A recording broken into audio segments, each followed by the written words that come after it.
Bien, mes chers collègues, je vous propose que nous commencions notre table ronde sur l'inscription des enjeux climatiques et environnementaux dans la Constitution, table ronde que nous avons souhaité organiser ce matin. Comme vous le savez, nous aurons, dès les premiers jours de notre rentrée parlementaire de septembre, à examiner le projet de loi constitutionnelle portant donc modification de la Constitution. Comme tous les parlementaires, nous sommes bien sûr concernés par ce texte, mais notre commission est de surcroît concernée par le fait qu'il est prévu à ce stade d'insérer dans la Constitution des dispositions concernant l'environnement.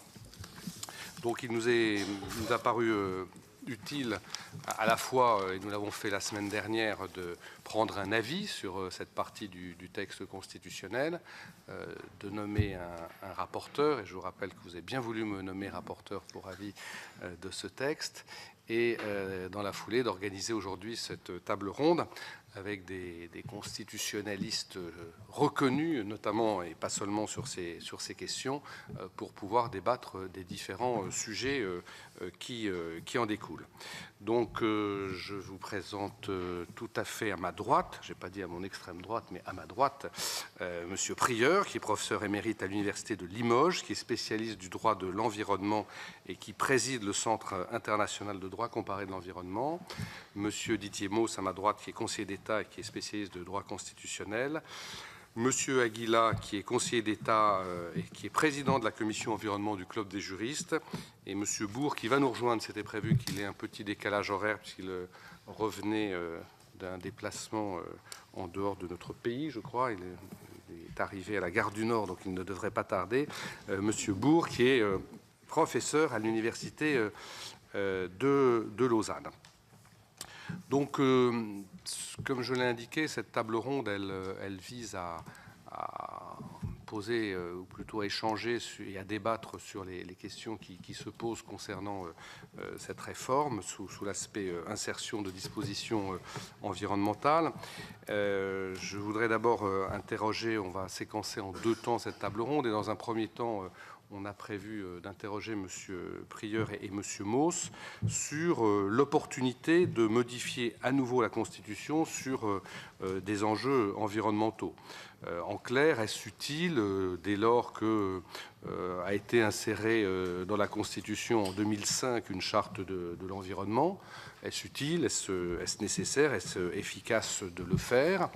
Si oui, faut-il le faire comme le gouvernement l'avait initialement envisagé en complétant l'article 34, ou le faire comme c'est aujourd'hui ce qui est en train d'être choisi en modifiant l'article 1er de la Constitution? Et par ailleurs, les termes qui ont à ce stade été proposés à l'Assemblée nationale, et que je vais citer parce que ce n'est pas très long, la France, je cite, agit pour la préservation de l'environnement et de la diversité biologique et contre les changements climatiques. Est-ce que ce libellé est opportun? Est-ce qu'il est équilibré? Est-ce qu'il faut envisager de le modifier? Ce sera donc la première partie de la table ronde où j'interrogerai M. Mauss et M. Prieur. Et dans un deuxième temps, je demanderai à M. Aguila et M. Bourg de réagir ou de donner leur avis sur l'opportunité de modifier la charte de l'environnement. La commission des lois de l'Assemblée nationale, à ce stade, a fait le choix de ne pas le faire, mais la question se pose, notamment par rapport au principe de précaution, par rapport aussi à la question du principe de non-régression, que certains souhaiteraient également insérer dans la Constitution. Et je crois que ce sera aussi peut-être l'occasion de faire un petit bilan de la mise en place du principe de précaution, qui est, comme vous le savez, souvent critiqué, en tout cas dans la manière dont il a été inséré dans notre Constitution. Voilà ce que je voulais indiquer. Je donne tout de suite la parole. Je ne sais pas lequel des deux veut commencer. Monsieur Prieur, peut-être? Allez-y. Merci, Monsieur le Président. Mesdames, Messieurs, bonjour. Excusez-moi de vous interrompre avant que vous ne commenciez vraiment. Je n'avais pas vu l'arrivée de M. Pilet, qui est le rapporteur pour la commission des lois du projet de révision de loi constitutionnelle, et qui s'est mis tout à fait au fond de manière excessivement discrète, beaucoup trop discrète, qui aura peut-être aussi l'occasion, et même sûrement l'occasion de vous interroger tout à l'heure. Excusez-moi, monsieur. Alors, vous avez posé d'abord la question pourquoi ajouter des dispositions sur l'environnement dans la Constitution en 2018 ? Alors, je dirais que, à mon sens, c'est d'abord pour des raisons scientifiques. En effet, il y a 16 ans, la commission Coppens, quand elle a commencé ses travaux en 2002, le changement climatique n'était pas à l'ordre du jour comme aujourd'hui. On assiste en effet aujourd'hui à une sorte d'accélération de la crise climatique mondiale, si l'on se réfère au rapport du GIEC et au record de chaleur en 2014, et à une accélération de la perte de biodiversité, comme l'indiquent les rapports alarmants de l'IUCN, d'après lesquels, entre autres, 30% des oiseaux ont disparu depuis 15 ans. Et puis aussi pour des raisons économiques et sociétales. En effet, l'interdépendance entre environnement, développement économique et progrès social est devenue une évidence au plan international et au plan national en application des objectifs du développement durable adoptés par l'ONU en 2015. Et puis parce que l'environnement est une priorité nationale. Une preuve parmi d'autres, le ministre chargé de l'environnement est un ministre d'État. Et puis aussi parce que renforcer l'environnement dans la Constitution répond, à mon sens, à une exigence nouvelle des Français.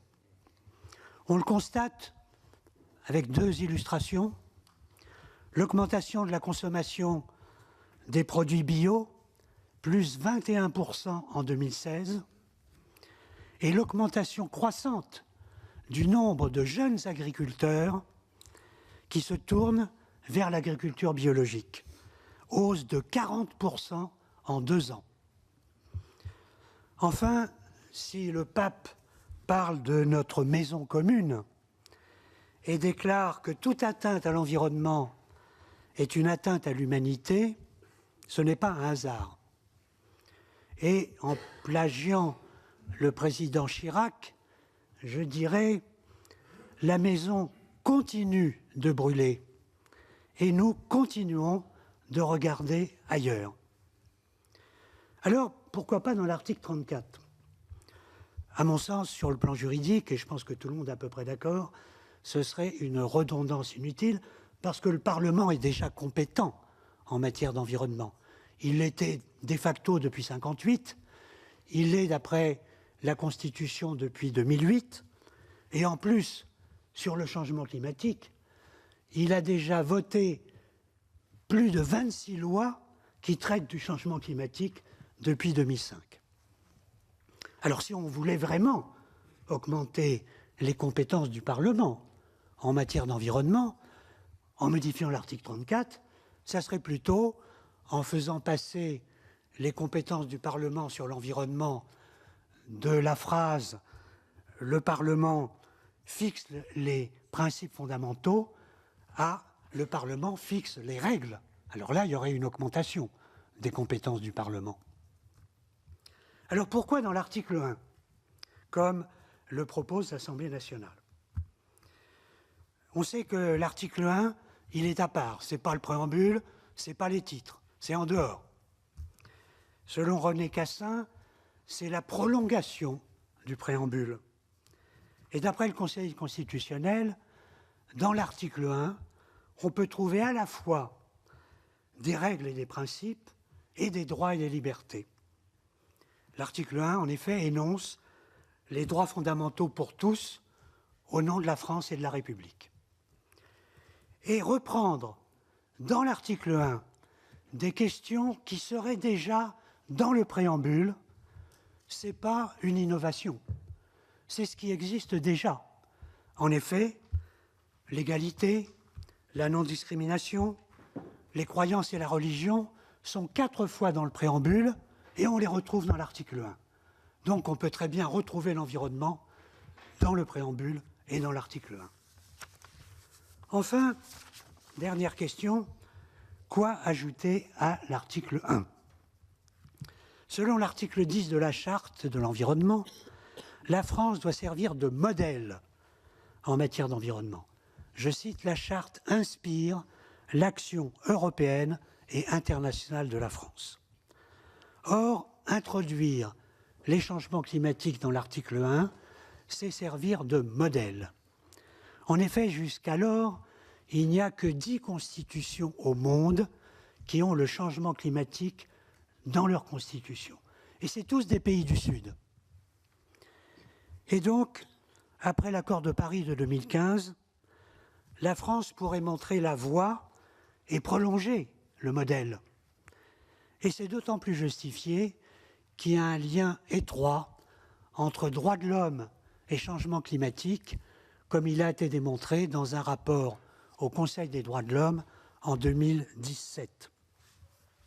Alors, ajouter la diversité biologique au changement climatique, comme l'a proposé l'Assemblée nationale, apparaît une évidence scientifique.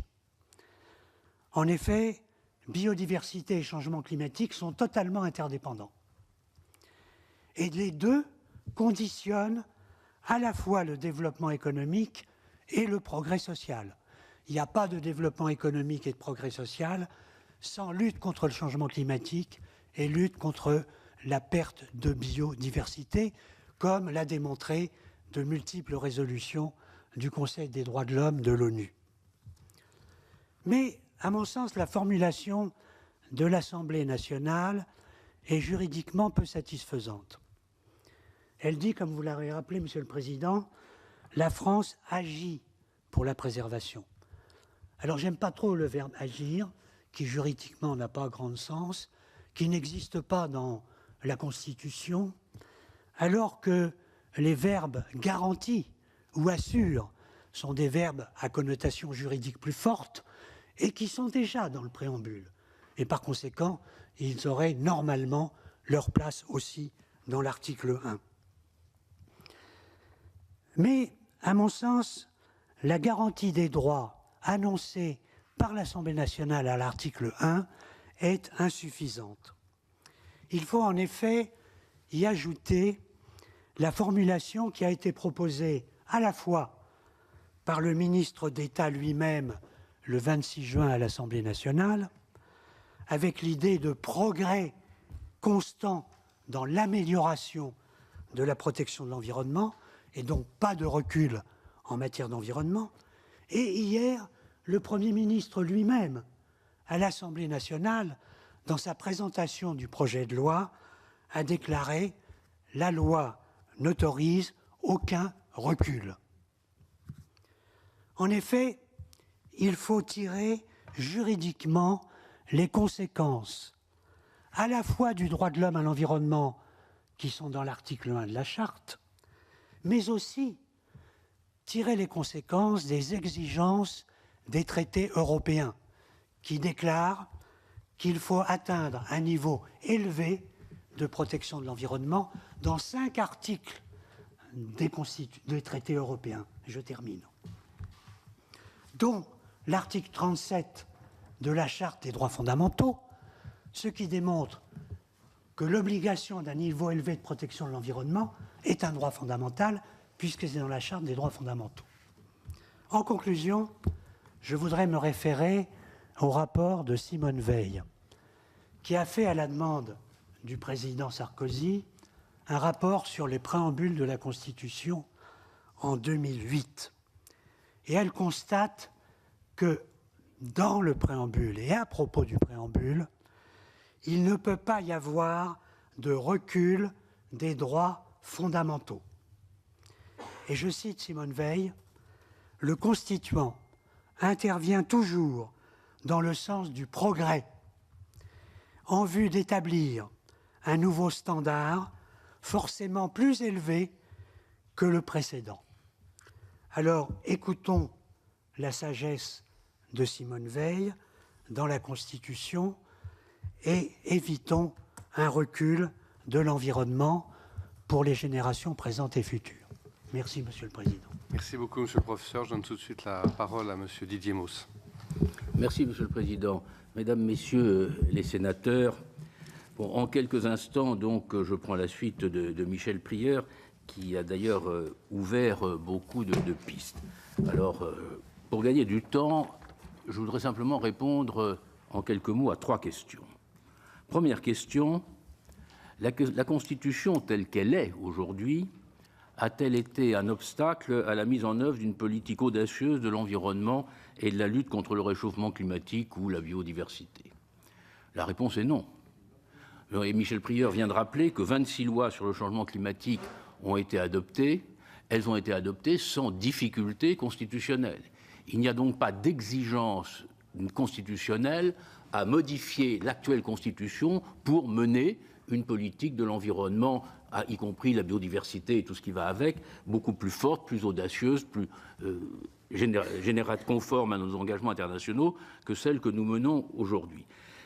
Quand on regarde les justifications des révisions de la Constitution, il y en a un certain nombre qui sont justifiées par des obstacles constitutionnels dus à la jurisprudence du Conseil constitutionnel. Ça a été le cas, par exemple, sur la parité entre hommes et femmes. Dans le cas qui nous intéresse ce matin, je n'ai pas relevé d'obstacles constitutionnels qui empêcheraient le Parlement aujourd'hui, à l'initiative du gouvernement ou à sa propre initiative, d'être plus audacieux en matière de protection de d'environnement, je prends le mot avec toutes ses composantes. Donc à cette première question, moi je suis vraiment tenté de répondre non. La Constitution contient la charte de l'environnement, elle est ce qu'elle est. Elle a 13 ans d'existence. Bon, on verra tout à l'heure s'il convient de la compléter ou de la modifier. Mais en tout cas, dire qu'il faudrait introduire l'environnement dans la Constitution aujourd'hui est une fausse nouvelle, au sens du projet de loi ou de la proposition de loi qui est en discussion. C'est, pour prendre un vocabulaire américain, une fake news. Véritablement, l'environnement et tout ce qui va avec, ça fait déjà partie de notre Constitution. Donc, première question, ma réponse personnelle est non. J'ajoute là-dessus et que Michel Prieur a commencé son propos en évoquant les raisons scientifiques. Ça, je suis totalement d'accord avec lui sur le fait qu'il y ait une évolution du contexte scientifique. Ceci étant, je rappellerai une jurisprudence du Conseil constitutionnel que certains connaissent bien. C'est en se fondant sur l'article 11 de la Déclaration 1789 que l'on garantit la liberté de communication à la télévision. Bon, il est évident qu'en 1789, il n'y avait pas de télévision, personne n'y pensait, et donc se dire qu'il faut qu'à chaque étape d'un progrès scientifique, on rajoute une petite phrase, me paraît contraire à la stabilité juridique. Deuxième question que vous m'avez posée, c'est le problème 34, article 1er. Alors là, la réponse rejoint assez facilement ce qu'a dit Michel Prieur. Ajouter à l'article 34 et de la lutte contre les changements climatiques, c'est une clause de compétence, ce n'est pas une clause de fond. Ça n'ajoute honnêtement pas grand-chose, car comme cela a été rappelé, depuis toujours, le Parlement est compétent en matière de loi environnementale, quel que soit leur contenu. Bon, et en 2005, on a rajouté un petit alinéa sur l'environnement, mais même sans cet alinéa, on aurait une compétence du Parlement. Quant à l'argument principes fondamentaux et règles qui a été évoqué à l'instant, chacun sait, quand on regarde ce qui a été fait en 1958, qu'on a mis principes fondamentaux pour ne pas répéter règles 3 fois et que la jurisprudence du Conseil constitutionnel a quasiment assimilé les deux, à tel point que dans les principes fondamentaux, vous avez quand même la propriété, les droits réels, les obligations civiles et commerciales, le droit du travail, le droit syndical et de la sécurité sociale. Donc, je veux dire, il n'y a pas là un obstacle à ce que le Parlement fasse des lois détaillées, approfondies et ambitieuses en matière d'environnement. Donc, supprimer la proposition du président de la République de l'introduire à l'article 34 paraît effectivement assez raisonnable. Par conséquent, il faudrait-il l'introduire à l'article 1er? Avec la rédaction que vous avez rappelée, Monsieur le Président, la France agit par la préservation de l'environnement, pour la préservation de l'environnement et de la diversité biologique et contre les changements climatiques. Alors, on a plein d'arguments. Il faut quand même rappeler que l'article 1er que nous avons aujourd'hui dans la Constitution n'est pas l'article 1er d'origine. Hein, il a été modifié, car l'article 1er d'origine faisait référence au lien entre la France et les pays de l'ex-communauté africaine et malgache. Donc dire qu'il y a un passé de l'article 1er, c'est vrai, mais ce n'est pas celui que l'on rappelle tous les jours. L'article 1er d'aujourd'hui fixe des principes. Il ne fixe pas, sauf dans la modification de 2008, un objectif politique. Et il faut se poser la question de savoir si c'est le rôle de l'article 1er de fixer une ligne politique et non pas simplement des grandes valeurs. Que l'on introduise à l'article 1er, comme le propose la Commission des lois de l'Assemblée nationale, l'interdiction de la discrimination fondée sur le sexe, parfait, ça rentre totalement dans la rédaction traditionnelle de l'article 1er. Faut-il en faire un article plus dynamique? La question est ouverte. Quant à savoir quelle rédaction il faudrait adopter, alors là on a encore un petit peu de temps, je suis assez d'accord sur le fait que le mot « agit » n'a pas un contenu juridique très fort, mais comme c'est une phrase programmatique et non pas une phrase rédigée pour être du droit positif, il va falloir que les députés d'abord et surtout les sénateurs ensuite arrivent à trouver, le cas échéant, une formulation plus positive. Bon, mais vous avez compris qu'il ne me paraît pas indispensable de modifier l'article 1er pour avoir cette politique environnementale que nous souhaitons tous et à laquelle j'adhère le premier pour de multiples raisons anciennes et d'aujourd'hui. Alors reste une troisième question. Est-ce qu'il faut modifier la charte de l'environnement? Et là, je suis un peu plus nuancé que dans les deux réponses précédentes, qui, vous l'avez compris, sont un peu brutales, mais je dis peut-être. Bon, pourquoi pas? Bon. Est-ce que l'on peut modifier la charte de l'environnement? Il n'y a aucune objection juridique pure à le faire. Bon, la seule objection que l'on connaît, c'est sur un texte ancien. On avait proposé en 1989 à François Mitterrand de modifier la déclaration de 1789, et notamment de rajouter un article sur l'environnement. Et il a répondu, paraît-il, on ne modifie pas un monument historique, ce qui est évidemment une formule qui clôt le débat. Mais est-ce que la charte de 2005 est un monument historique? Ça n'a pas atteint encore le siècle nécessaire pour qu'il y ait un monument historique, et je ne vois donc pas d'objection de principe à ce que l'on modifie cette charte, si l'on estime qu'il faut que les principes et objectifs constitutionnels soient plus précis. Et là, simplement, avant d'en terminer, je crois qu'il y a deux choses que l'on pourrait faire sans grand dommage. C'est au 5e considérant de la charte, qui parle déjà de la diversité biologique, on pourrait rajouter quelque chose sur le réchauffement climatique et les évolutions qui ont eu lieu depuis 2015. Et en ce qui concerne l'article 10, qui dit « La présente charte inspire l'action européenne et internationale de la France », il est extrêmement facile de le compléter en y insérant ce qui est proposé pour l'article 1er sur les objectifs de la politique de la France en matière d'environnement et de biodiversité. Donc là, pourquoi pas? Ça maintiendrait l'unité.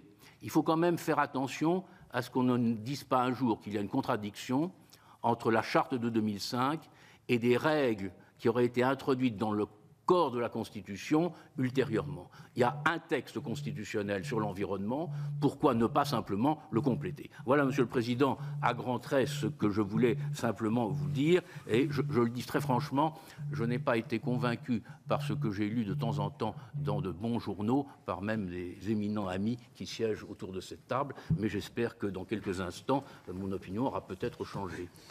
Merci beaucoup, messieurs, pour ces interventions, je crois, très intéressantes sur cette première partie de la table ronde.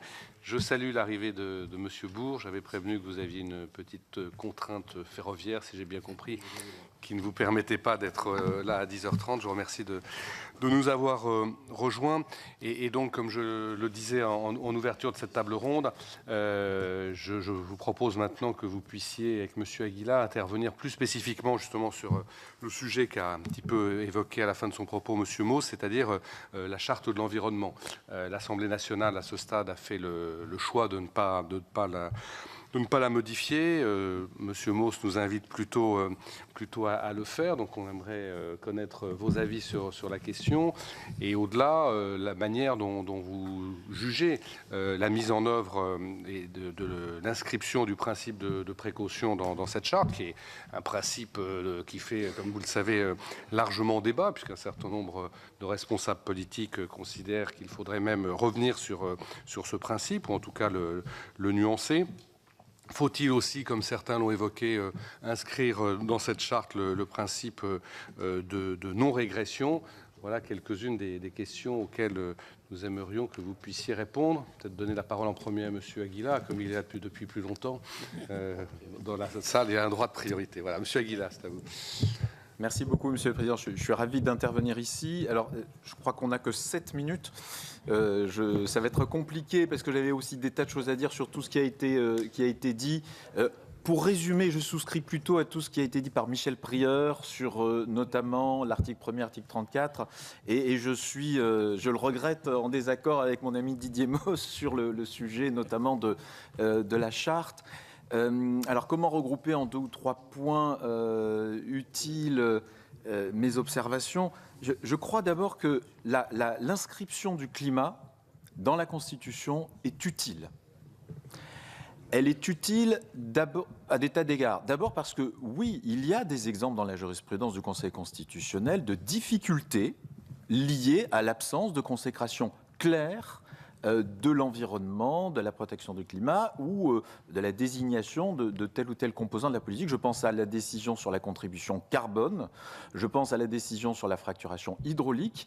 Le Conseil constitutionnel, en réalité, évidemment, fait toujours une balance entre différents principes qui sont en cause. Il tient compte du mieux possible des indications qui lui sont données par le constituant. Et là, j'aurais une observation à faire sur les rôles respectifs du juge et du constituant, c'est-à-dire de vous. Et évidemment, il est utile de lui désigner de manière plus précise quelles sont les priorités dans la pesée qu'il fait des différentes valeurs. Je dois dire que là, je tire aussi une expérience de ma précédente vie au Conseil d'État, où j'ai quand même été pendant 20 ans à regarder des textes et à juger. Et évidemment, sur le thème de l'utilité par rapport à la charte de l'environnement, on a dit, avec raison, que le climat, on pouvait dire que c'était déjà dans la charte, parce que quand on dit qu'on protège l'environnement, dès lors que le climat est une composante de l'environnement, le climat est déjà dans la charte.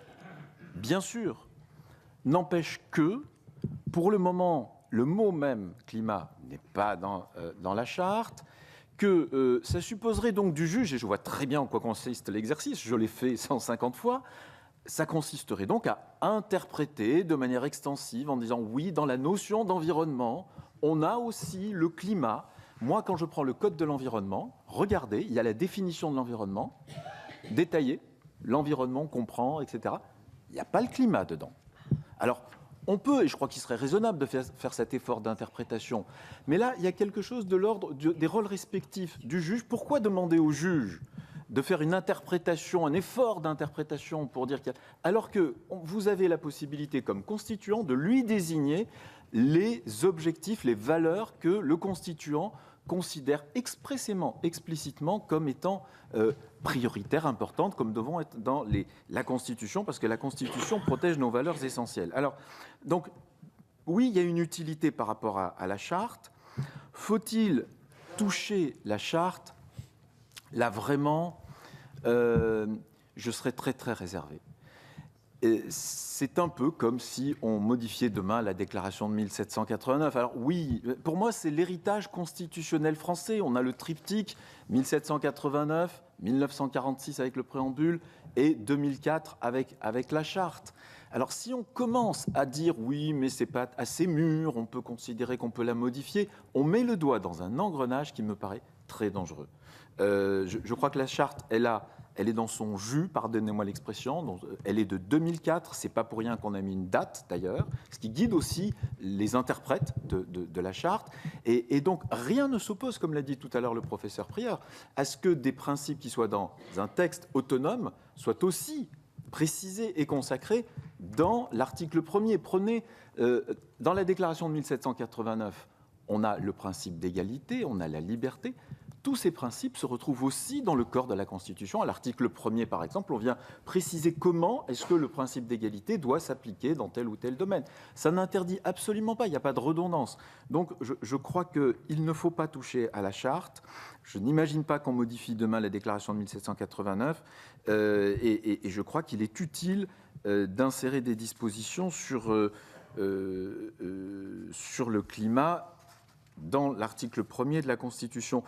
Peut-être un mot alors, sur le principe de précaution. Je n'avais pas bien prévu de parler du principe de précaution. Je ne pensais pas que c'était dans le scope, dans le champ de notre réflexion. Je voudrais quand même juste dire un petit mot là-dessus. Il me semble qu'il y a beaucoup de malentendus sur le principe de précaution. D'abord, il faut quand même avoir à l'esprit qu'il est consacré aujourd'hui, ce principe, dans tous les textes internationaux et européens qui nous lient. Nous sommes liés juridiquement, on pourrait le supprimer demain de la charte, ça ne changerait rien, il serait toujours applicable. C'est un principe qui commence à être ancien.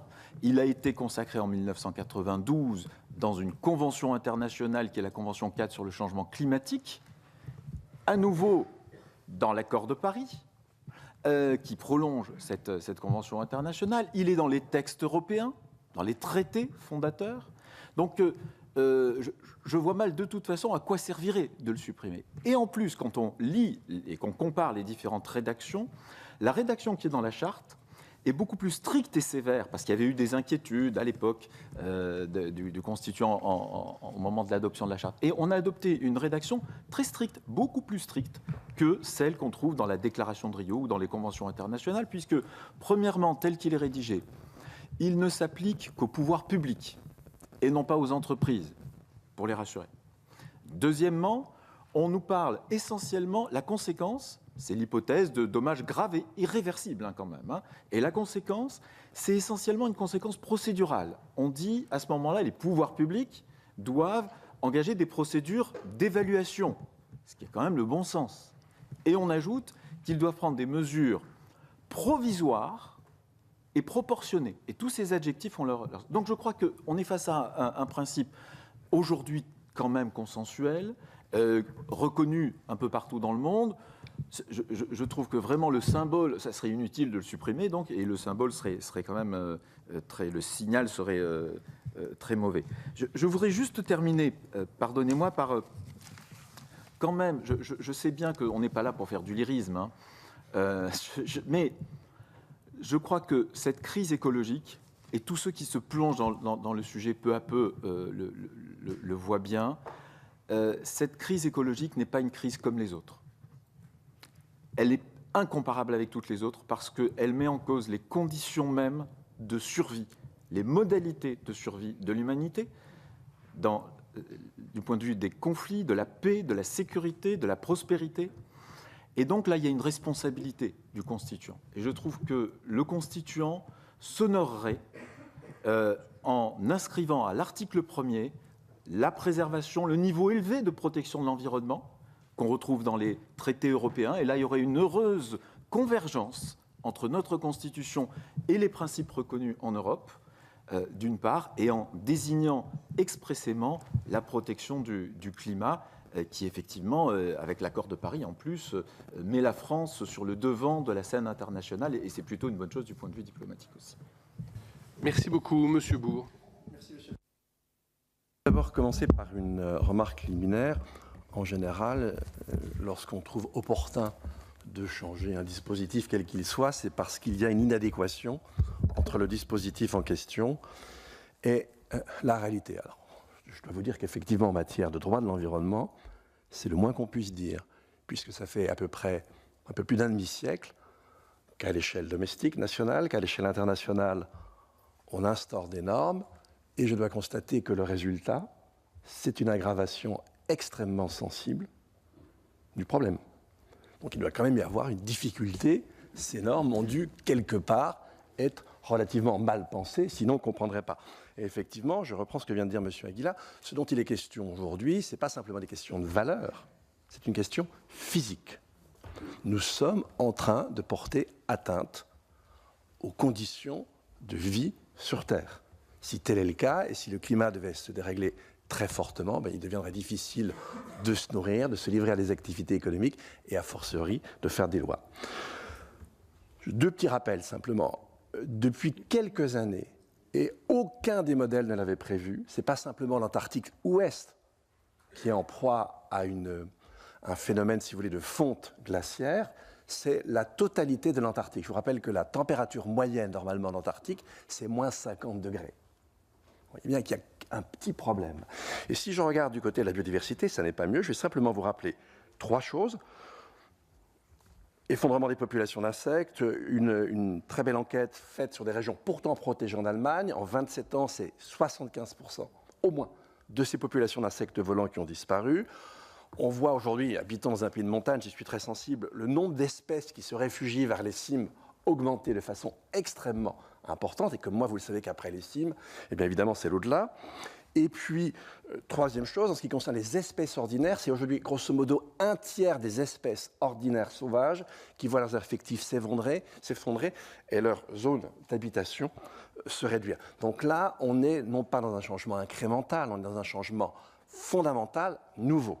Et il y a une inadéquation de nos institutions à cet égard. Alors, pour vous éclairer simplement très rapidement, regardez l'article 3, alinéa 5 de la Convention cadre des Nations Unies sur les changements climatiques. Il est dit que toute mesure de protection du climat n'est légitime qu'à une condition, c'est qu'elle n'entrave pas le commerce international. Je n'ai évidemment rien contre le commerce international, ni contre nos activités économiques qui sont consubstantielles à la condition humaine, mais peut-être conviendrait-il de ne pas confondre les moyens et les fins. Ça pourrait être relativement intéressant. Alors, donc effectivement, à mes yeux, il y a un véritable problème. Dire que l'environnement est là, oui, mais les mots ont leur importance. L'environnement, c'est très général. Ça signifie une multitude de choses. Quand on connaît bien le domaine de l'environnement, la chose la plus importante, ce sont les priorités et les hiérarchies. Si vous parlez de climat et si vous parlez de biodiversité, d'ailleurs, vous parlez à peu de choses près de la même chose. Je vous rappelle que le climat, c'est quoi? C'est simplement les conditions d'épanouissement de la vie sur Terre.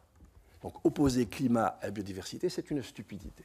Ça n'a relativement aucun sens. Et si on met ces deux en premier, c'est tout simplement parce que la modification touchant l'un seulement de ces paramètres peut affecter la totalité du système Terre. On est dans une réalité systémique. Et quand vous parlez de climat et quand vous parlez de biodiversité, vous pouvez avoir des indicateurs très précis. Vous pouvez évaluer des politiques publiques. Vous pouvez mesurer des résultats. Quand vous parlez d'environnement, ce n'est absolument pas le cas. Ça change tout. Ça ne signifie pas du tout la même chose.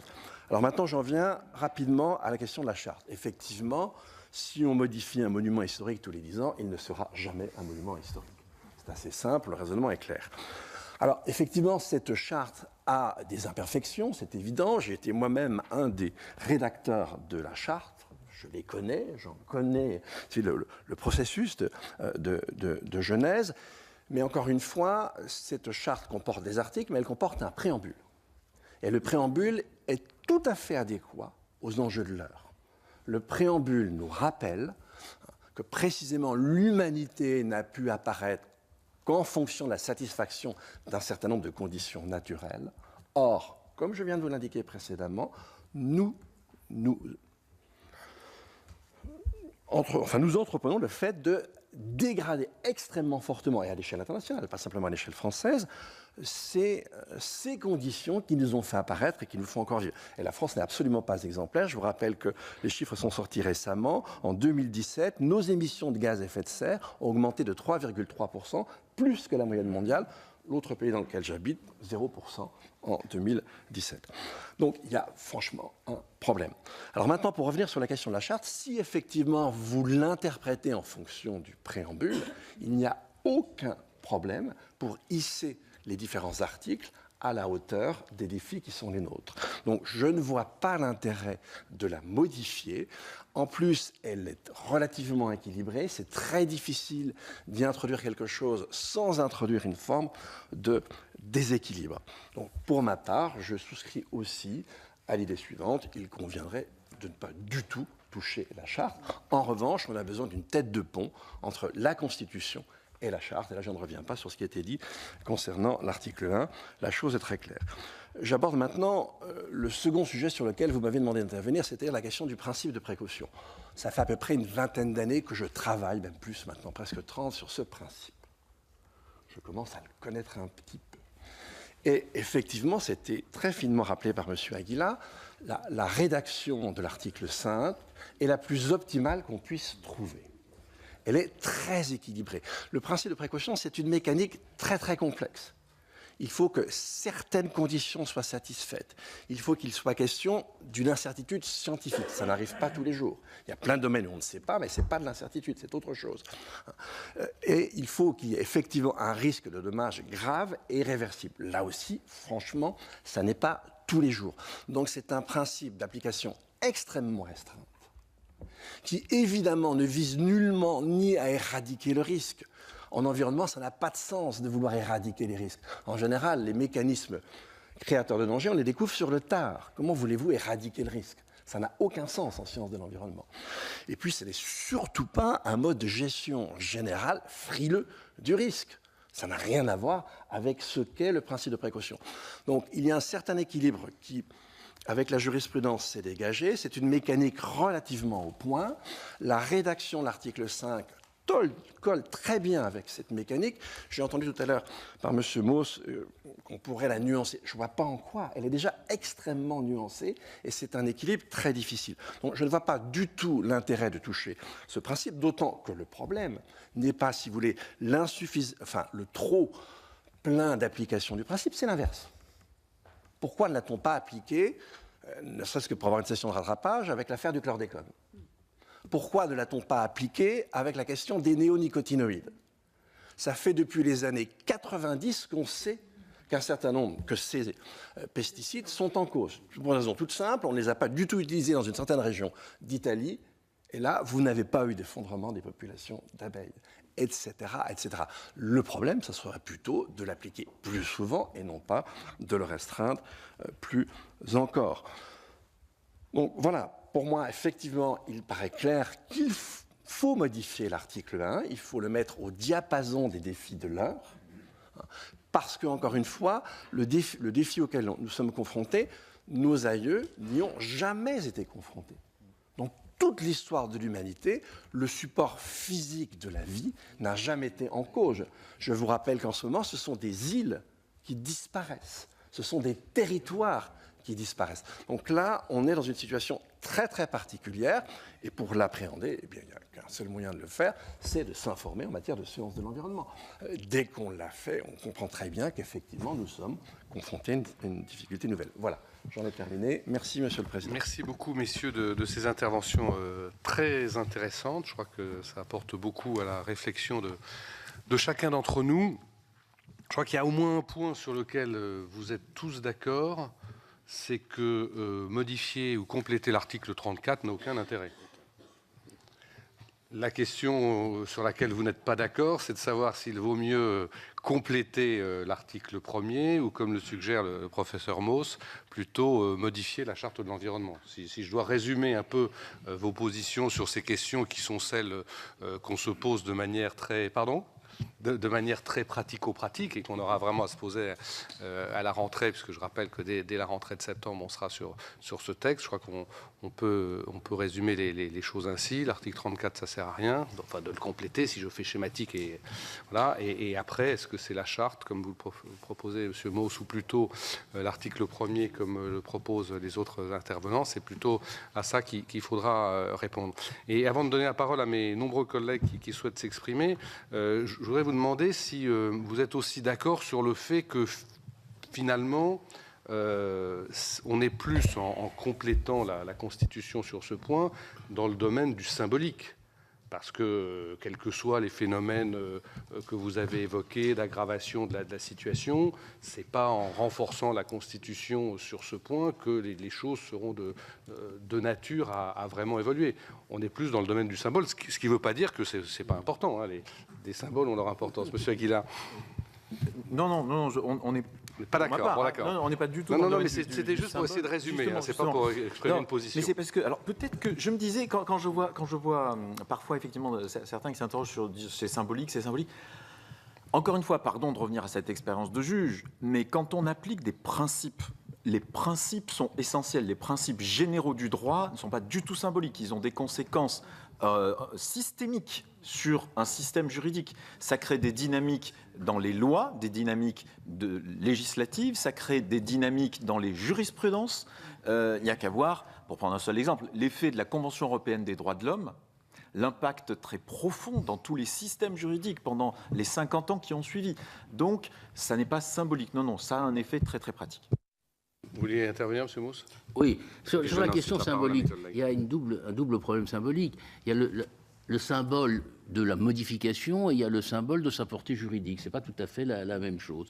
Et là, je rejoins totalement Yann Aguilar sur la portée juridique. J'allais dire, bon, j'ai moins d'expérience que lui comme juge, mais on a tous tiré un certain nombre de conséquences de rédaction pas parfaitement peaufiné pour arriver à un objectif. Et je rappelle, simplement sur un domaine qui n'est pas exactement celui-ci, mais que le Conseil constitutionnel a tiré le principe en droit positif de la dignité de la personne humaine d'une interprétation a contrario de la première ligne du préambule de la Constitution de 1946. Bon, alors que le principe de la dignité n'est pas expressis verbis dans la Constitution. Et je ne sais pas si Yann était là le jour où on a évoqué cette question quand nous siégeons autour de la même table, mais ça avait provoqué un grand éclat de rire de notre ami Olivier Schrammeck, qui était à l'origine probablement un petit peu de cette jurisprudence. Donc c'est vrai qu'il n'y a pas de phrase juridique, y compris constitutionnelle, dont on ne puisse pas dire un jour qu'elle a une portée juridique. Tout a une portée juridique. Bon, ceci étant, je me sens un tout petit peu isolé, et je redis un mot là-dessus, mais vous m'avez invité pour ça.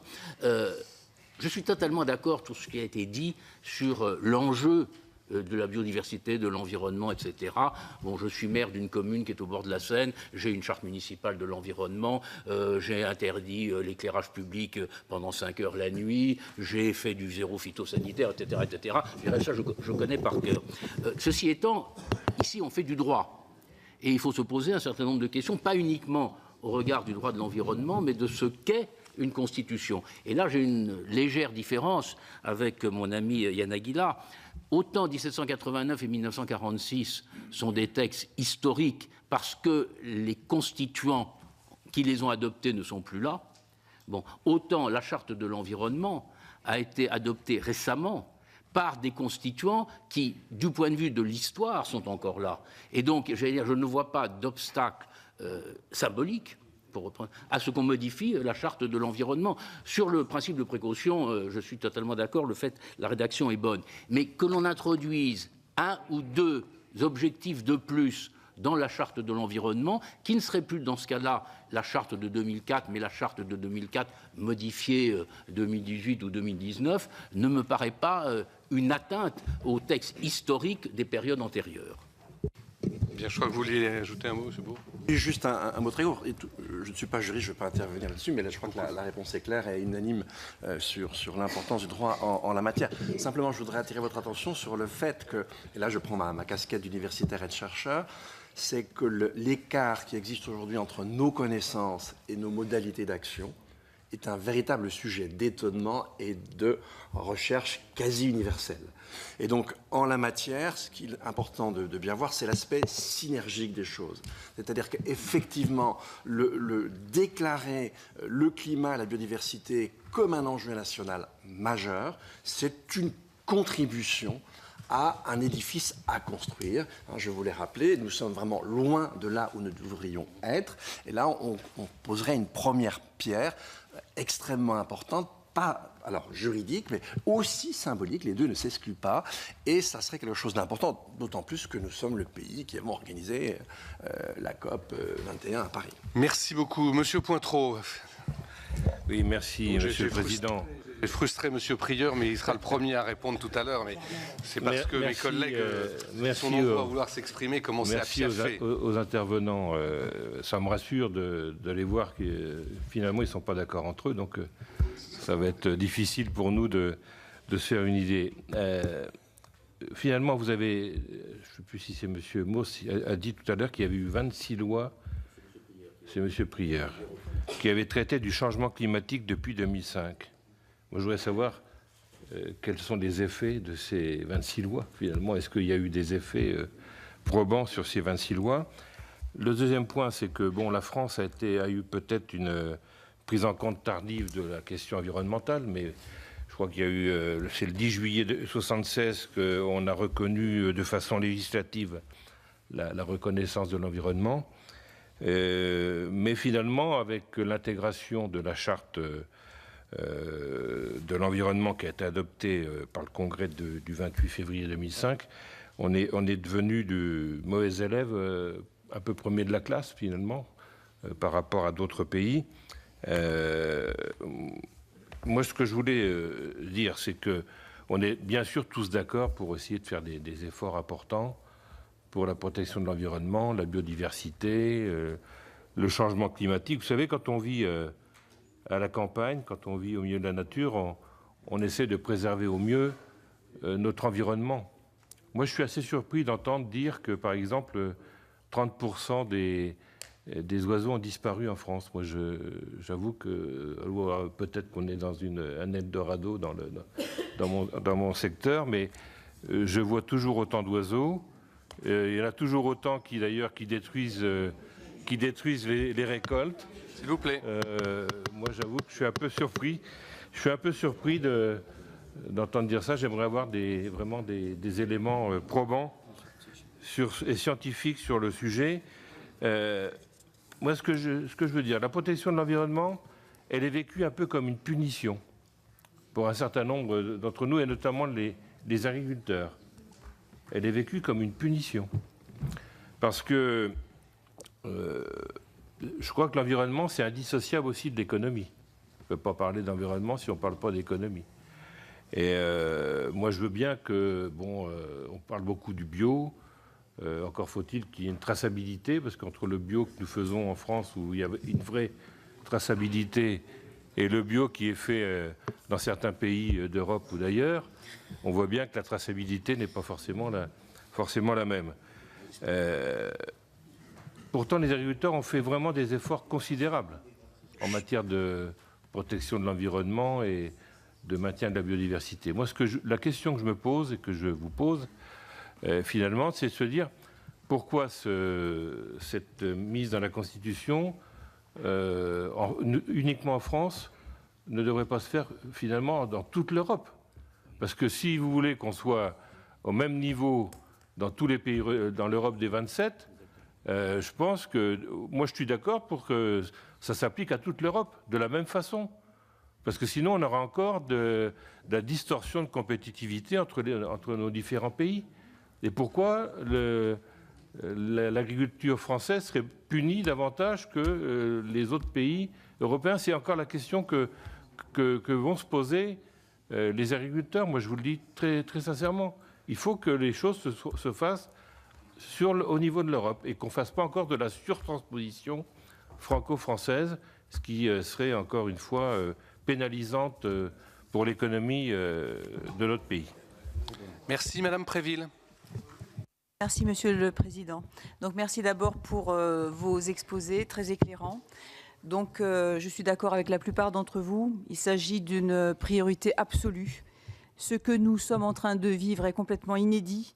Jamais, effectivement, le risque n'a été aussi important de voir disparaître la vie, tout simplement, sur Terre. Peut-être pas toute la vie, mais en tout cas, celle des êtres humains. C'est un fait et il nous faut le regarder en face. Les politiques jusqu'à présent, on ne peut que le constater, n'ont pas suffisamment préservé l'environnement et il nous faut aller beaucoup plus loin. Or, cette préservation de l'environnement se heurte finalement, certains l'ont dit, à ce que nous avons aussi dans notre Constitution, c'est-à-dire la liberté d'entreprendre qui est quelque part presque sanctuarisée. Pour ma part, moi j'aurais bien vu que dans l'article 1, on parle des objectifs de développement durable, des ODD, et qu'on le rédige de la façon suivante. L'État favorise la satisfaction des ODD. Alors, je ne sais pas ce que vous en pensez. Voilà. Bien, vous aurez une réponse sur votre suggestion d'amendement tout à l'heure. J'ai donné la parole à M. Dantec. Oui, merci, Monsieur le Président. Je crois qu'on reste fondamentalement dans un débat politique sur finalement la perception qu'on a les uns les autres de la gravité du risque climatique et de perte de biodiversité, c'est très clair. Et effectivement, ce débat-là va se focaliser sur article 1 ou pas article 1. Ceux qui considèrent qu'effectivement nos sociétés ne survivront pas aux crises climatiques et de perte de biodiversité vont se mobiliser pour que ce soit dans l'article 1, et ceux qui pensent qu'on peut réussir à passer, certes en raclant le fond, mais que ça peut encore passer, diront non à l'article 1. C'est exactement comme ça que le débat va, à mon avis, se focaliser. Moi, ma question, elle est d'abord, effectivement, dans l'article 1, par rapport à ce que disait le professeur Mauss, il y a quand même des verbes d'action sur l'égalité homme-femme. Ce sont des verbes d'action qui sont dans l'article 1. Donc, il n'y a pas de difficulté à mettre des verbes d'action, y compris pour la partie climat et biodiversité, puisque c'est déjà le cas pour l'égalité homme-femme.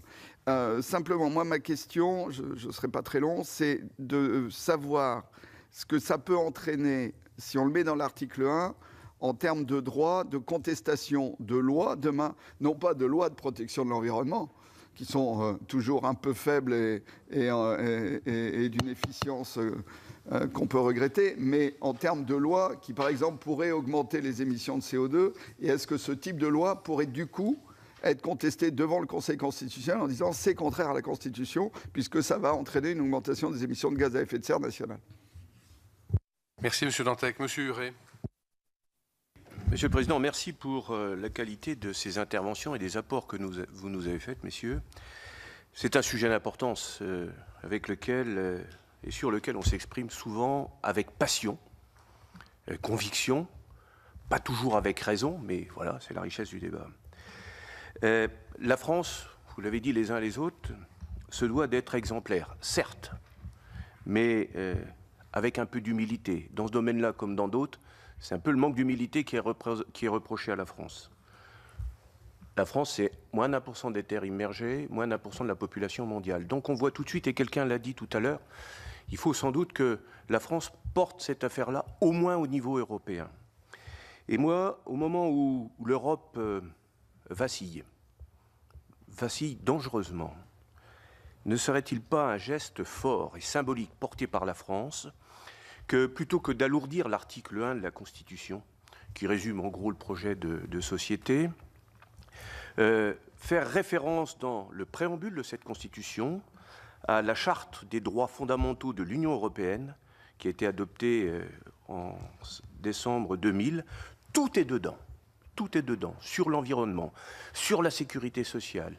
Elle reprend même une partie de la charte de 1789 de notre Constitution. Tout est dedans. Et voilà, ça serait aussi un signe fort, quoi. On adosse notre Constitution, en quelque sorte, aussi sur le projet européen. On va, dans cette charte des droits fondamentaux adoptée par l'Union européenne, il est question de race, il est question... Tout est bien prévu.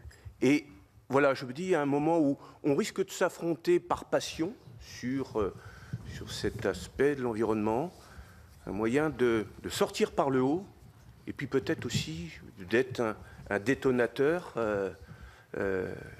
par rapport au projet européen. Merci beaucoup. Monsieur Berry-Debat.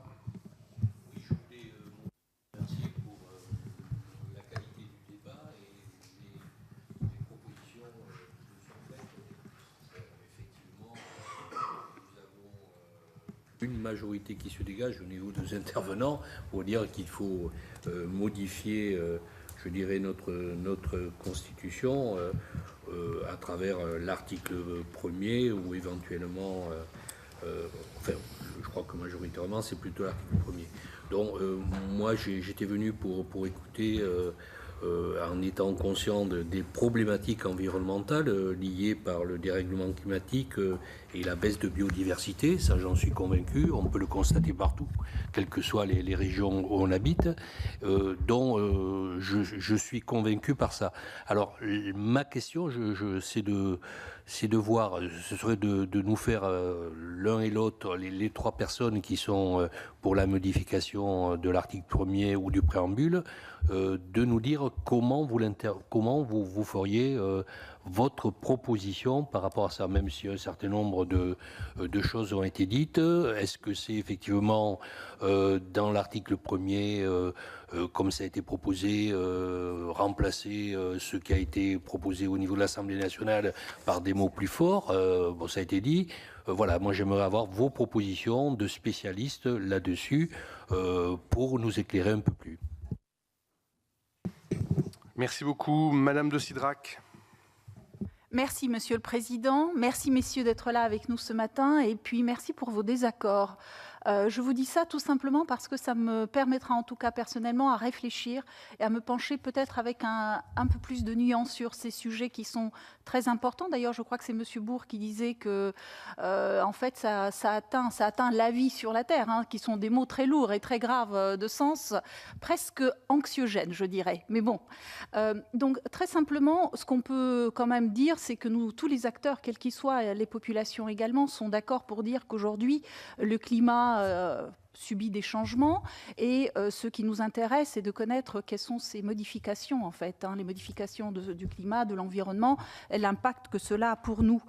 Toutefois, on constate que dès lors que l'on commence à introduire la notion économique et la notion des enjeux économiques du climat et de l'environnement, là, les propos deviennent beaucoup plus nuancés, les démarches deviennent plus nuancées, au-delà des frontières. Hein, de nos collègues a dit effectivement, nous, peut-être qu'en France, on sera parfaitement exemplaire, mais dès lors que nos voisins ne le seront pas, ou je le dis au conditionnel ou pas, hein, je ne me permettrai pas de juger nos voisins, quel impact cela pourrait-il avoir pour nous tous, puisque par définition, l'humain est le même qu'on soit au nord, au sud, à l'est ou à l'ouest de la planète. Donc moi, je me posais aussi une question tout simplement très terre-à-terre. Moi, je suis sénatrice d'une zone urbaine dans les Yvelines, et aujourd'hui, par exemple, très concrètement, au Sénat, nous examinons une loi qui est la loi Elan, qui va impacter durablement et fortement nos territoires à travers un secteur qui est, on le sait bien, très impactant pour l'environnement, qui est le bâtiment. Lorsqu'on a un projet de loi qui nous est proposé par le gouvernement et dont l'un des premiers chapitres pose la question de savoir comment construire plus, mieux, certes, c'est un peu rassurant de dire qu'il y a quand même le terme mieux. Et puis surtout, comment construire moins cher. On voit bien que l'impact économique est fondamental, y compris dans un sujet aussi fort et aussi impactant pour nos territoires. Donc moi, j'entends tout ce que vous dites. Je n'ai pas de position précise. Je ne suis pas juriste. Donc je vais suivre avec beaucoup d'attention, bien évidemment, ce débat qui va arriver chez nous à la rentrée.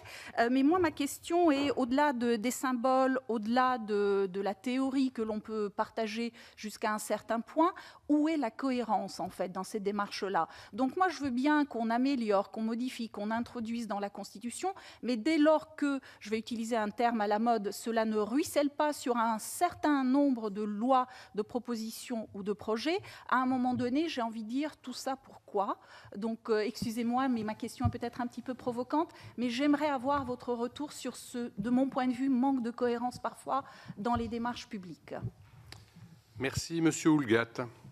Merci, Monsieur le Président. Donc, merci aux intervenants pour l'animation de ces travaux pratiques de droit constitutionnel. Modifier la Constitution, et il faut le faire. Néanmoins, donc, c'est modifier, vous l'avez dit à plusieurs reprises, Monsieur Aguilas, c'est modifier un système juridique. Et ma question rejoint celle de Ronan Dantec, c'est-à-dire que la réforme constitutionnelle de juillet 2008 donc, a introduit le principe de questions prioritaires de constitutionnalité. Donc, est-ce que cette modification ou l'introduction de la notion environnementale dans l'article 1er de la Constitution va avoir un impact sur les lois qui ont déjà été promulguées? Est-ce que cet impact a été mesuré? Merci beaucoup, Monsieur Fouché. Merci, Monsieur le Président. En avant-propos, simplement, Monsieur Pointreau dit que les oiseaux disparaissent pas, mais moi j'en vois beaucoup disparaître. Lui, la différence qu'il a avec nous, c'est qu'un très gros producteur de Sancerre, donc les oiseaux sont attirés par les vignes, etc. C'est pour ça qu'il en voit beaucoup. Bon, simplement, ce que je voulais dire, c'est que moi je suis très favorable effectivement à cette inscription, que c'est aussi effectivement symbolique, c'est vrai. On le fait déjà, mais c'est encore mieux en inscrivant. On le fait déjà, mais quand même, Je veux dire, dans ce pays, on met de plus en plus de climatisation partout, dans tous les immeubles, dans toutes les voitures. Il y a de plus en plus de voitures, de plus en plus d'avions, etc. Je veux dire, on peut dire tout ce qu'on veut. On fait des choses, mais on fait des choses contraires aussi, qu'on continue à faire. Tout est climatisé maintenant partout. Donc ma question, elle est toute simple. C'est bien que la France le fasse, mais est-ce que vous pouvez me dire, les uns ou les autres, vous avez été très brillants, c'est vrai, combien de pays le feront ou combien de pays sont disposés à faire la même démarche, si vous avez une idée sur ce point. Merci, Monsieur le Président. J'ai été très bref une fois. J'allais le dire. Merci, Monsieur Fouché. Monsieur Chaise. Oui, Monsieur le Président, je vais être aussi très bref. En fait, dans le cadre de la loi Elan, dont Martin de Cidrac a évoqué à l'instant le débat prochain, il y a un volet numérique. Ce volet numérique a fait l'objet de réflexions pour qu'il y ait une intégration dans la Constitution d'un volet numérique. Les travaux qui ont été engagés par les parlementaires sur ce sujet ont conclu à ce qu'une charte puisse venir en annexe de la Constitution pour donc faire en sorte que ce sujet soit pris en considération de façon forte.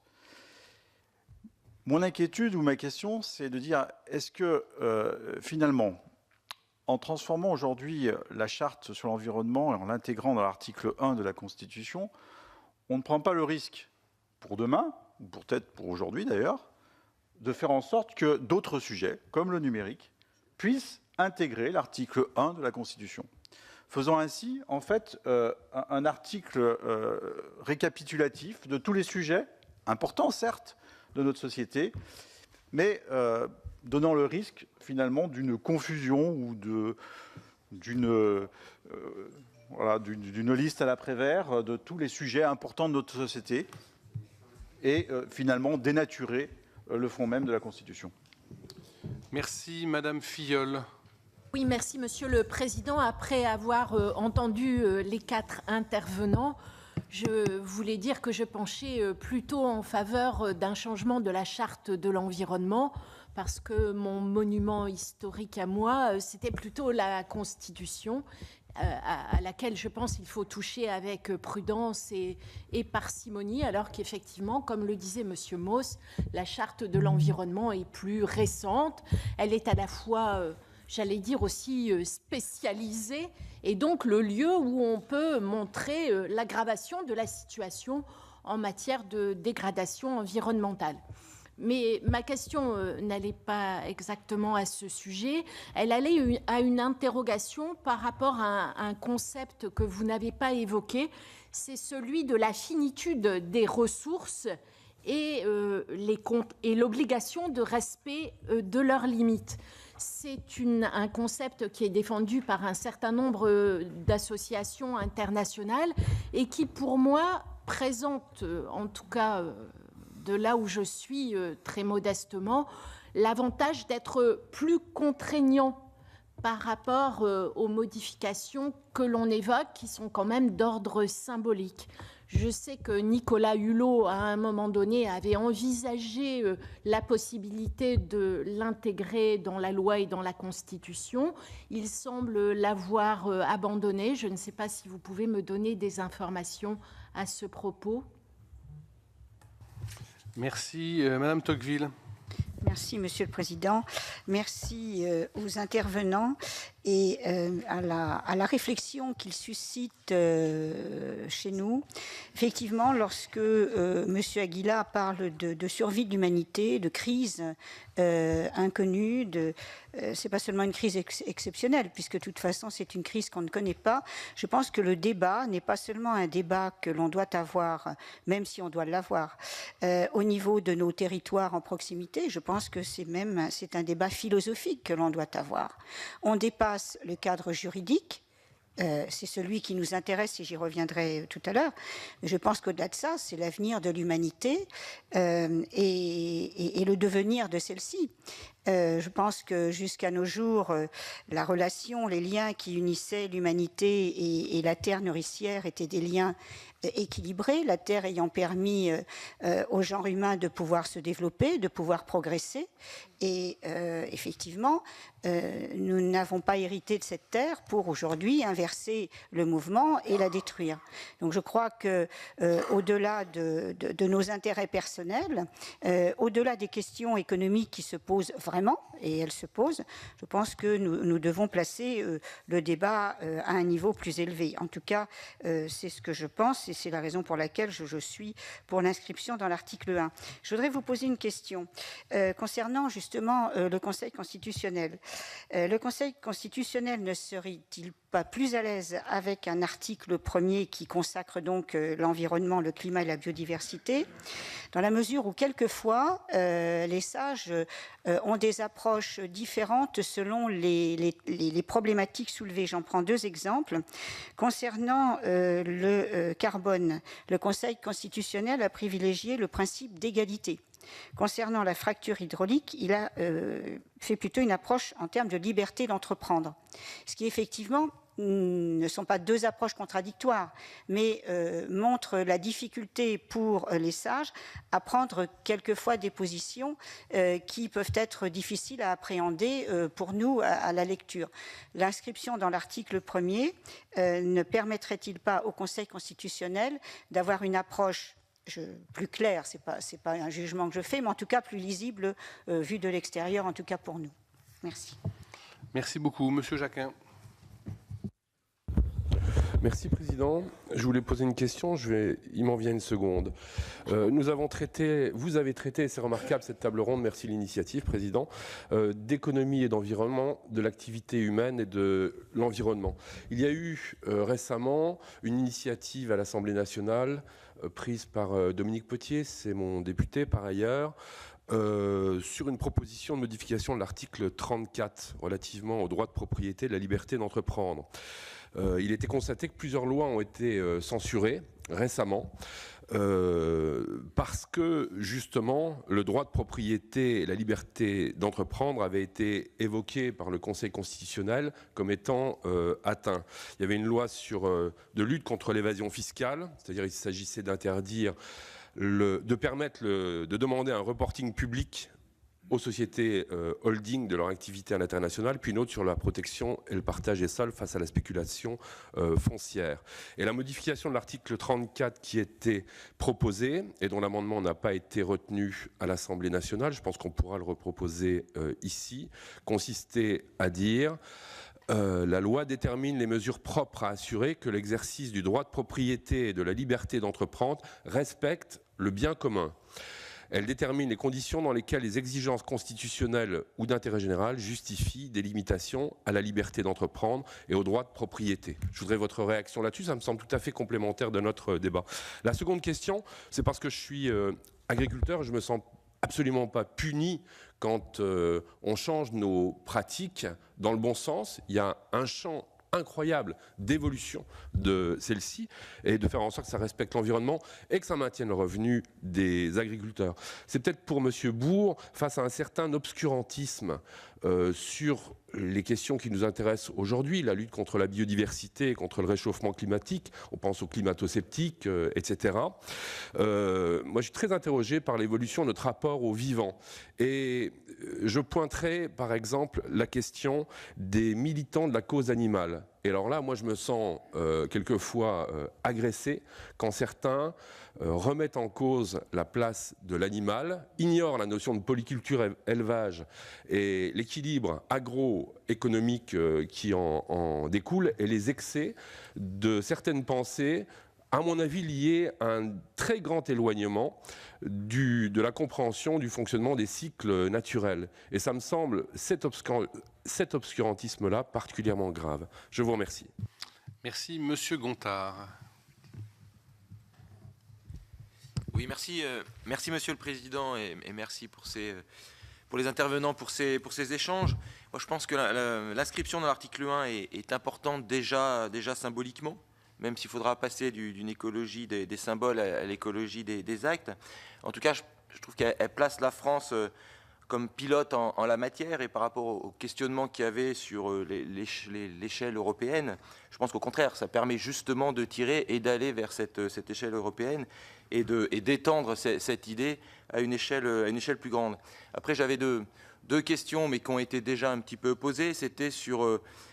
on a vu que sur certaines ambitions de Nicolas Hulot qui ont été stoppées, notamment dans l'élaboration de la loi hydrocarbures, avec le principe de la liberté d'entreprendre. Et donc, est-ce que d'après vous, cette inscription dans l'article 1, on porte réellement la protection de l'environnement au même niveau que la liberté d'entreprendre? Et puis, est-ce que des projets qui vont réellement à l'encontre de l'environnement, je pense par exemple à un projet actuel sur la montagne d'or en Guyane, qui est un exemple, est-ce qu'un projet de ce type pourra plus facilement être du coup attaquable devant une justice administrative? Merci. Merci Madame Bonnefoy.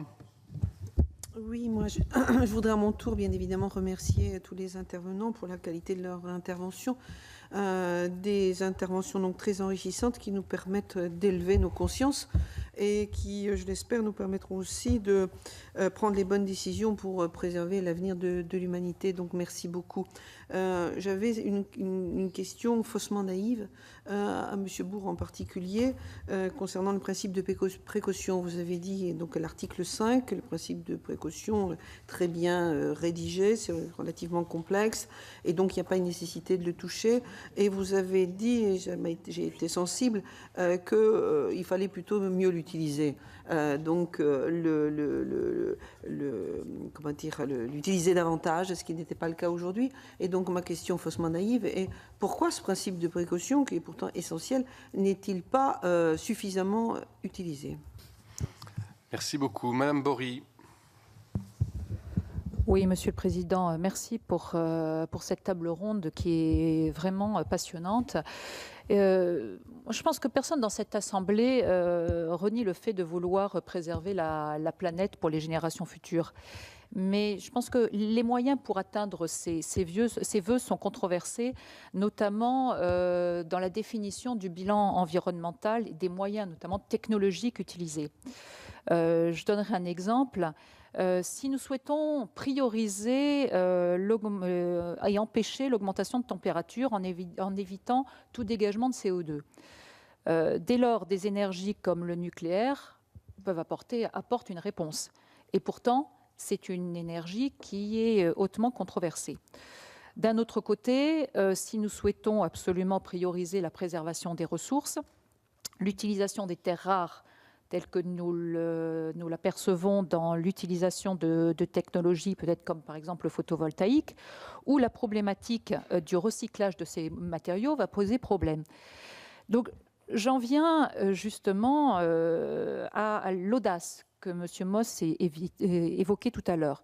Je pense que la technologie, depuis la prise en compte de ces problématiques, n'a jamais été aussi audacieuse. Et je voudrais rebondir sur ce que vous disiez, M. Moss, sur le fait qu'il n'y a aujourd'hui pas d'obstacle dans la Constitution pour être plus audacieux. Et la question que je me pose, c'est que toutes ces technologies qui sont actuellement développées et qui tâtonnent quelque part, est-ce que si nous intégrons une rédaction supplémentaire dans la Constitution, et même en réévoquant le principe de précaution de l'article 5, finalement, est-ce que nous n'allons pas créer davantage d'obstacles pour pouvoir développer ces technologies et avancer dans la préservation de notre planète? Merci. Monsieur Vaspart. Oui, merci Monsieur le Président. Là aussi, je suis un peu comme Martha tout à l'heure. Je suis très content qu'autour de cette table ronde, il y ait des avis différents. Ça nous permet effectivement de réfléchir plus profondément. L'aspect juridique est essentiel puisque c'est la réforme de la Constitution qui est la loi des lois. Et lorsqu'il y a une modification, il y a forcément interprétation de cette modification. Et si, Monsieur Aguilar, certains, ou le Président en particulier, vous a interrogé sur le principe de précaution, c'est parce que un certain nombre d'entre nous, et moi je n'étais pas parlementaire au moment où le vote a eu lieu, mais un certain nombre d'entre nous se posent des questions sur l'interprétation de ce principe de précaution sur le terrain, si j'ose dire. Parce que vous avez très, très bien expliqué que le texte était très encadré et que logiquement, ça ne devrait pas empêcher un certain nombre d'expérimentations, etc. Or, sur le terrain, ce n'est pas forcément ça qui se passe. Donc l'inquiétude aujourd'hui, c'est de voir intégrer dans la Constitution un texte qui serait de nature à interprétation excessive, je dis bien excessive, inconsciente ou consciente d'ailleurs par ceux ou celles qui sont amenés à s'auto-censurer ou à censurer. C'est à la fois les deux. Et c'est ça l'inquiétude, si vous voulez, que nous avons aujourd'hui. C'est la raison pour laquelle, après le débat que nous avons eu, très enrichissant que nous avons eu aujourd'hui, j'ai un peu le sentiment que je rejoins le professeur Mauss sur la nécessité de modifier simplement la charte. Merci beaucoup. Madame Vullien. Oui, merci Monsieur le Président. Messieurs, merci. Les collègues ont dit beaucoup de choses. Et moi, je suis comme ceux qui disent merci à vous de ne pas être d'accord, parce que ça prouve bien qu'il n'y a pas une vérité incarnée. Et personnellement, je pense qu'il ne faut rien toucher, qu'on a tout ce qu'il faut. On a tout ce qu'il faut, mais c'est comment on l'applique. Or, si on voit cette prolifération de lois et cette frénésie de faire des lois sans ensuite les évaluer, sans voir leur portée réelle, mais dans une espèce de course à l'échalote, si vous permettez cette expression, de la loi, sans voir ce qu'elle peut produire. Moi, je suis parlementaire depuis peu de temps, mais en revanche, j'ai été élue, et avant même d'être élue, j'ai été sensibilisée et travaillée depuis plus de 20 ans. Et je pense sur ces questions, parce que ça n'est pas une question, contrairement à ce qu'on veut toujours dire, de préservation de la planète. La planète, elle n'a pas besoin de nous. Elle va nous rejeter. En fait, c'est une préservation de la vie et de l'espèce humaine. En fait, si on dit aux gens, on n'est pas en train de préserver la planète, ce qui fait que les agriculteurs, d'ailleurs, diront pas on le prend comme une sanction, mais on est en train de vous préserver, vous, les agriculteurs, pour vous continuer à exister sur cette terre, ça, c'est important. Et c'est beaucoup plus important de se dire, on est en train de voir comment on change nos pratiques, et pour ça, il faut de l'éducation. Moi, je vais vous citer juste un petit clin d'œil. J'ai une fille qui, il y a plus de 20 ans, a fait un diplôme de gestion et protection de la nature, éducation à l'environnement. Aucun gamin de sa promotion n'a trouvé de boulot dans le secteur qu'il souhaitait, parce que c'était trop tôt. Or, c'était il y a un peu plus de 20 ans. Ceci dit, elle est assistante sociale, donc je suis très fière d'elle parce qu'elle préserve l'être humain et justement sur les piliers du développement durable, il ne faut pas perdre de vue que les piliers que le développement durable, ça n'est pas que l'environnement, c'est aussi le développement économique, c'est cet ensemble. Et je pense que quelque part, on perd de vue, et c'est quand un collègue disait ceux qui s'excitent sur protection de ci, protection de ça, etc., en fait, c'est le trépied du développement durable qu'il faut travailler.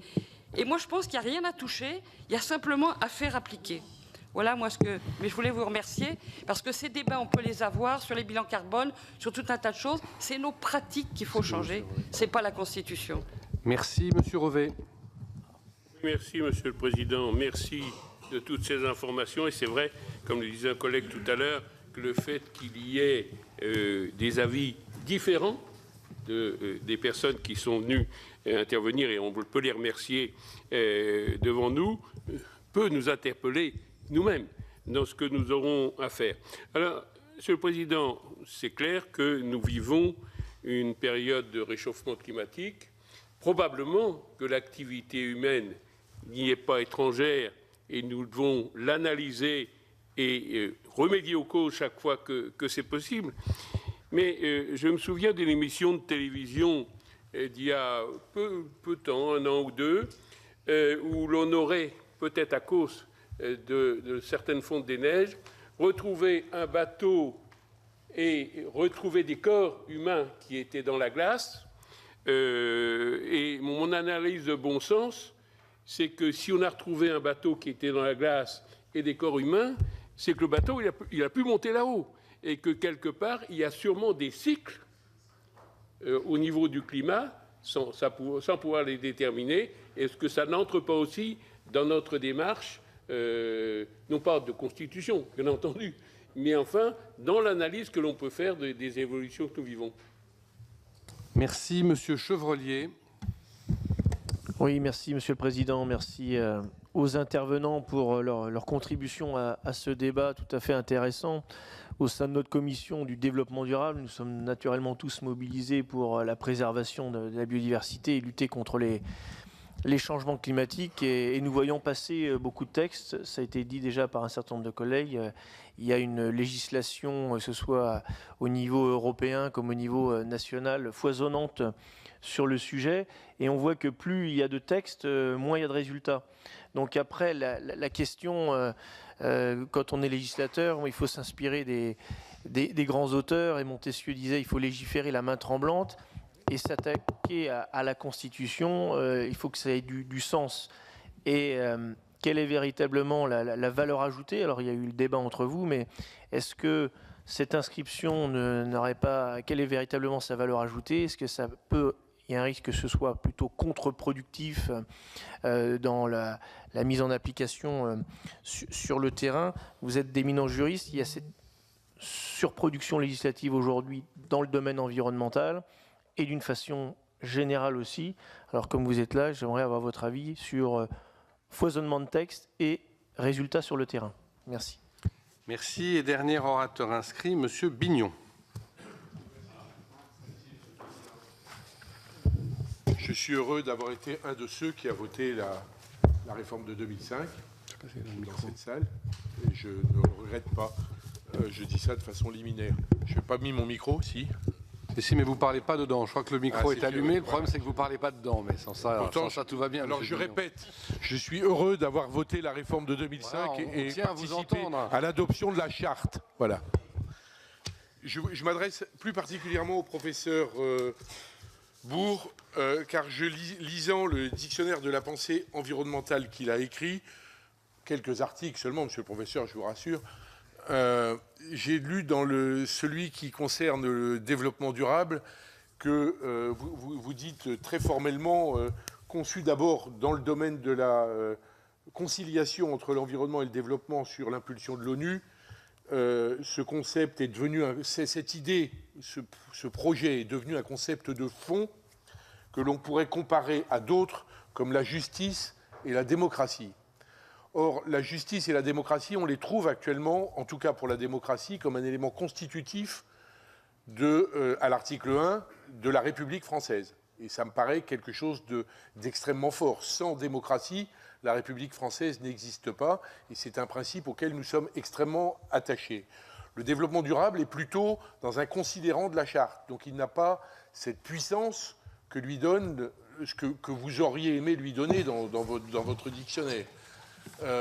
Et je suis un peu interpellé parce que les éléments constitutifs d'un État comme le nôtre, le caractère laïque, le caractère indivisible, le caractère démocratique, comment articule-t-on ça avec l'idée de la protection de la biodiversité et du climat, qui sont consubstantiels à notre présence sur la Terre, mais qui ne sont pas nécessairement consubstantiels à la République française en tant qu'institution. Et peut-être vous pourriez nous donner un éclaircissement là-dessus, parce que je pense que c'est un sujet qui en tout cas, il m'interpelle personnellement. Merci beaucoup, mes chers collègues, de ces interventions et de ces questions. Je vais donner la parole tout de suite aux différentes sommités juridiques qui m'entourent. Je crois, messieurs, que la diversité des questions montre d'abord l'intérêt bien légitime de mes collègues sur ce sujet, leur questionnement, et montre également qu'il y a autant de différences d'appréciation et de sentiments que vous avez vous-même pu en exprimer. Et je crois que, je ne veux pas citer un collègue plus qu'un autre, mais je crois que finalement c'est M. Vaspart qui a bien exprimé le fait que derrière tout ça, il y a un peu la crainte des conséquences de ce qu'on pourrait inscrire dans la Constitution.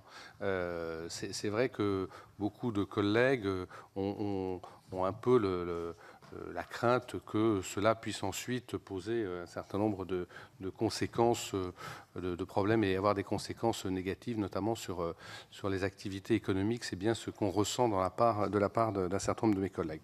Je vais donner la parole peut-être en premier à M. Prieur, puisque je ne lui ai pas permis tout à l'heure de répondre en deuxième tour. Donc je vous donne tout de suite la parole, Monsieur le professeur. Merci. Alors, le débat environnement-économie n'est plus d'actualité depuis le développement durable et le concept justement de conciliation entre développement économique, progrès social et protection de l'environnement. Et donc je crois que poser le débat dans ces termes est un peu faire marche arrière en l'espèce au niveau des concepts et de l'évolution des idées. Il a été largement démontré par d'autres que moi que la protection de l'environnement contribuait au développement économique, au progrès social et au respect des droits de l'homme. Et que par conséquent, il n'y avait pas contradiction, mais au contraire, que l'environnement était un moteur du progrès économique et du progrès social. Et le Grenelle de l'environnement, auquel j'ai eu l'honneur de participer, en était la démonstration et tirait les conséquences d'ailleurs de la charte de l'environnement. Et le dialogue entre les collectivités, l'État, les entreprises et les ONG d'environnement qui a eu lieu au Grenelle de l'environnement n'a plus mis sur la table le problème de l'éventuelle contradiction entre environnement et développement économique. Donc pour moi, c'est un problème dépassé. J'avais rencontré un ancien ministre de l'Environnement du Brésil, M. Lustenberger, qui, avant d'être ministre de l'Environnement au Brésil, travaillait dans une multinationale très polluante. Et il avait introduit tout un tas de processus de dépollution des activités de son entreprise. Et il a été félicité par la multinationale parce qu'ils ont gagné plus d'argent à la suite des technologies modernes qu'il a introduites dans l'entreprise en dépolluant. Alors je voudrais revenir à des questions plus juridiques. Je vous demanderai aux uns et aux autres d'être comme relativement brefs parce qu'il y a beaucoup de questions et le temps passe. Sur la charte, puisque la question, finalement, un peu, c'est rien, ou bien dans la charte, ou dans l'article 1, ou nulle part. Alors, pas dans la charte, pourquoi, selon moi? Pour des raisons de fond et des raisons de forme. Des raisons de fond, la Constitution de 58, elle a 60 ans. Il y a eu, si je ne me trompe, 24 révisions de la Constitution. C'est beaucoup. Aucune n'a touché au préambule. Aucune. Et par conséquent, comme le disait le général de Gaulle, la Constitution, c'est aussi une pratique. La pratique constitutionnelle de la 5e, depuis 60 ans, c'est de ne pas toucher au préambule. Et j'en ai la confirmation par le rapport de Simone Veil. Lorsque Simone Veil a été consultée par le président Sarkozy sur le préambule, pour savoir si on allait toucher au préambule, elle a tiré 3 conclusions. Enfin, elle, la commission qu'elle présidait. 3 conclusions. Première conclusion, respecter l'héritage constitutionnel. Deuxième conclusion, réécrire le préambule introduirait un risque d'insécurité juridique. Or, tout le monde a réclamé la sécurité juridique. Troisième conclusion de Simone Veil, et là, elle visait la charte de l'environnement. Il faut assurer l'intangibilité de l'œuvre constitutionnelle, même récente. Récente, ça voulait dire la charte de l'environnement. Et donc, la conclusion des plus hautes autorités morales et juridiques de l'État et la pratique constitutionnelle, c'est qu'on ne touche pas au préambule. Et je termine sur le principe de précaution. Est-ce qu'il a servi à quelque chose? Alors, tu as dit non, finalement, pas à grand-chose, sinon d'un drapeau rouge. Un drapeau rouge. Mais les effets juridiques dont on a tant eu peur au moment du vote de la charte en 2005, quels sont les effets juridiques pour le Conseil constitutionnel du principe de précaution. Depuis 2005 jusqu'en 2018, il y a eu en tout et pour tout, sauf erreur de ma part, 5 décisions du Conseil constitutionnel.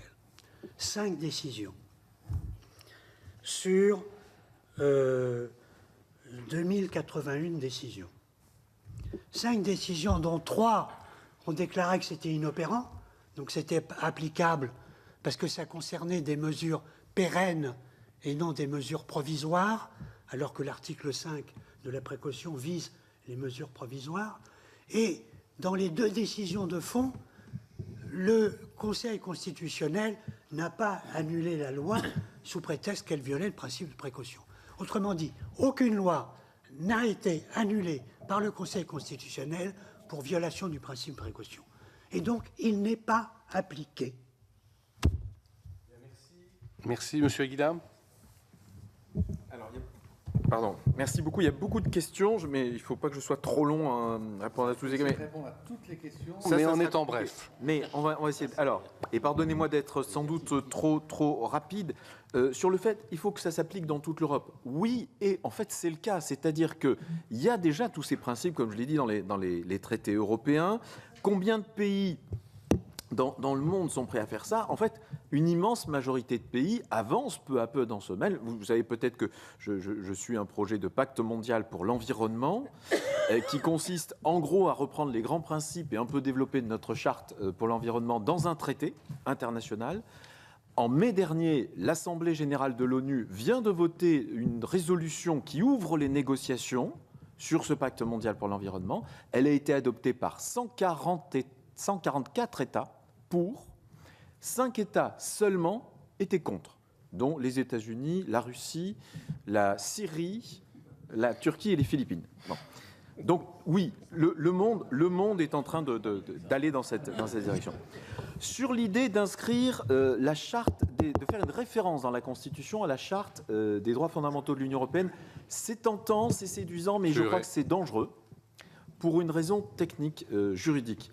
On mélangerait 2 catégories de normes, la Constitution et un traité, puisque la charte est inscrite dans les traités, et ça pose plein de difficultés d'articulation, de savoir qui est l'interprète de ces 2 textes, et surtout, à la fin, qui est le juge compétent. Parce qu'au jour d'aujourd'hui, c'est le juge constitutionnel qui regarde la conformité des lois à la Constitution, mais c'est le juge ordinaire, notamment le Conseil d'État, qui regarde la conformité des lois aux traités internationaux. Donc ça serait dangereux, je suis plutôt défavorable pour ma part à ça.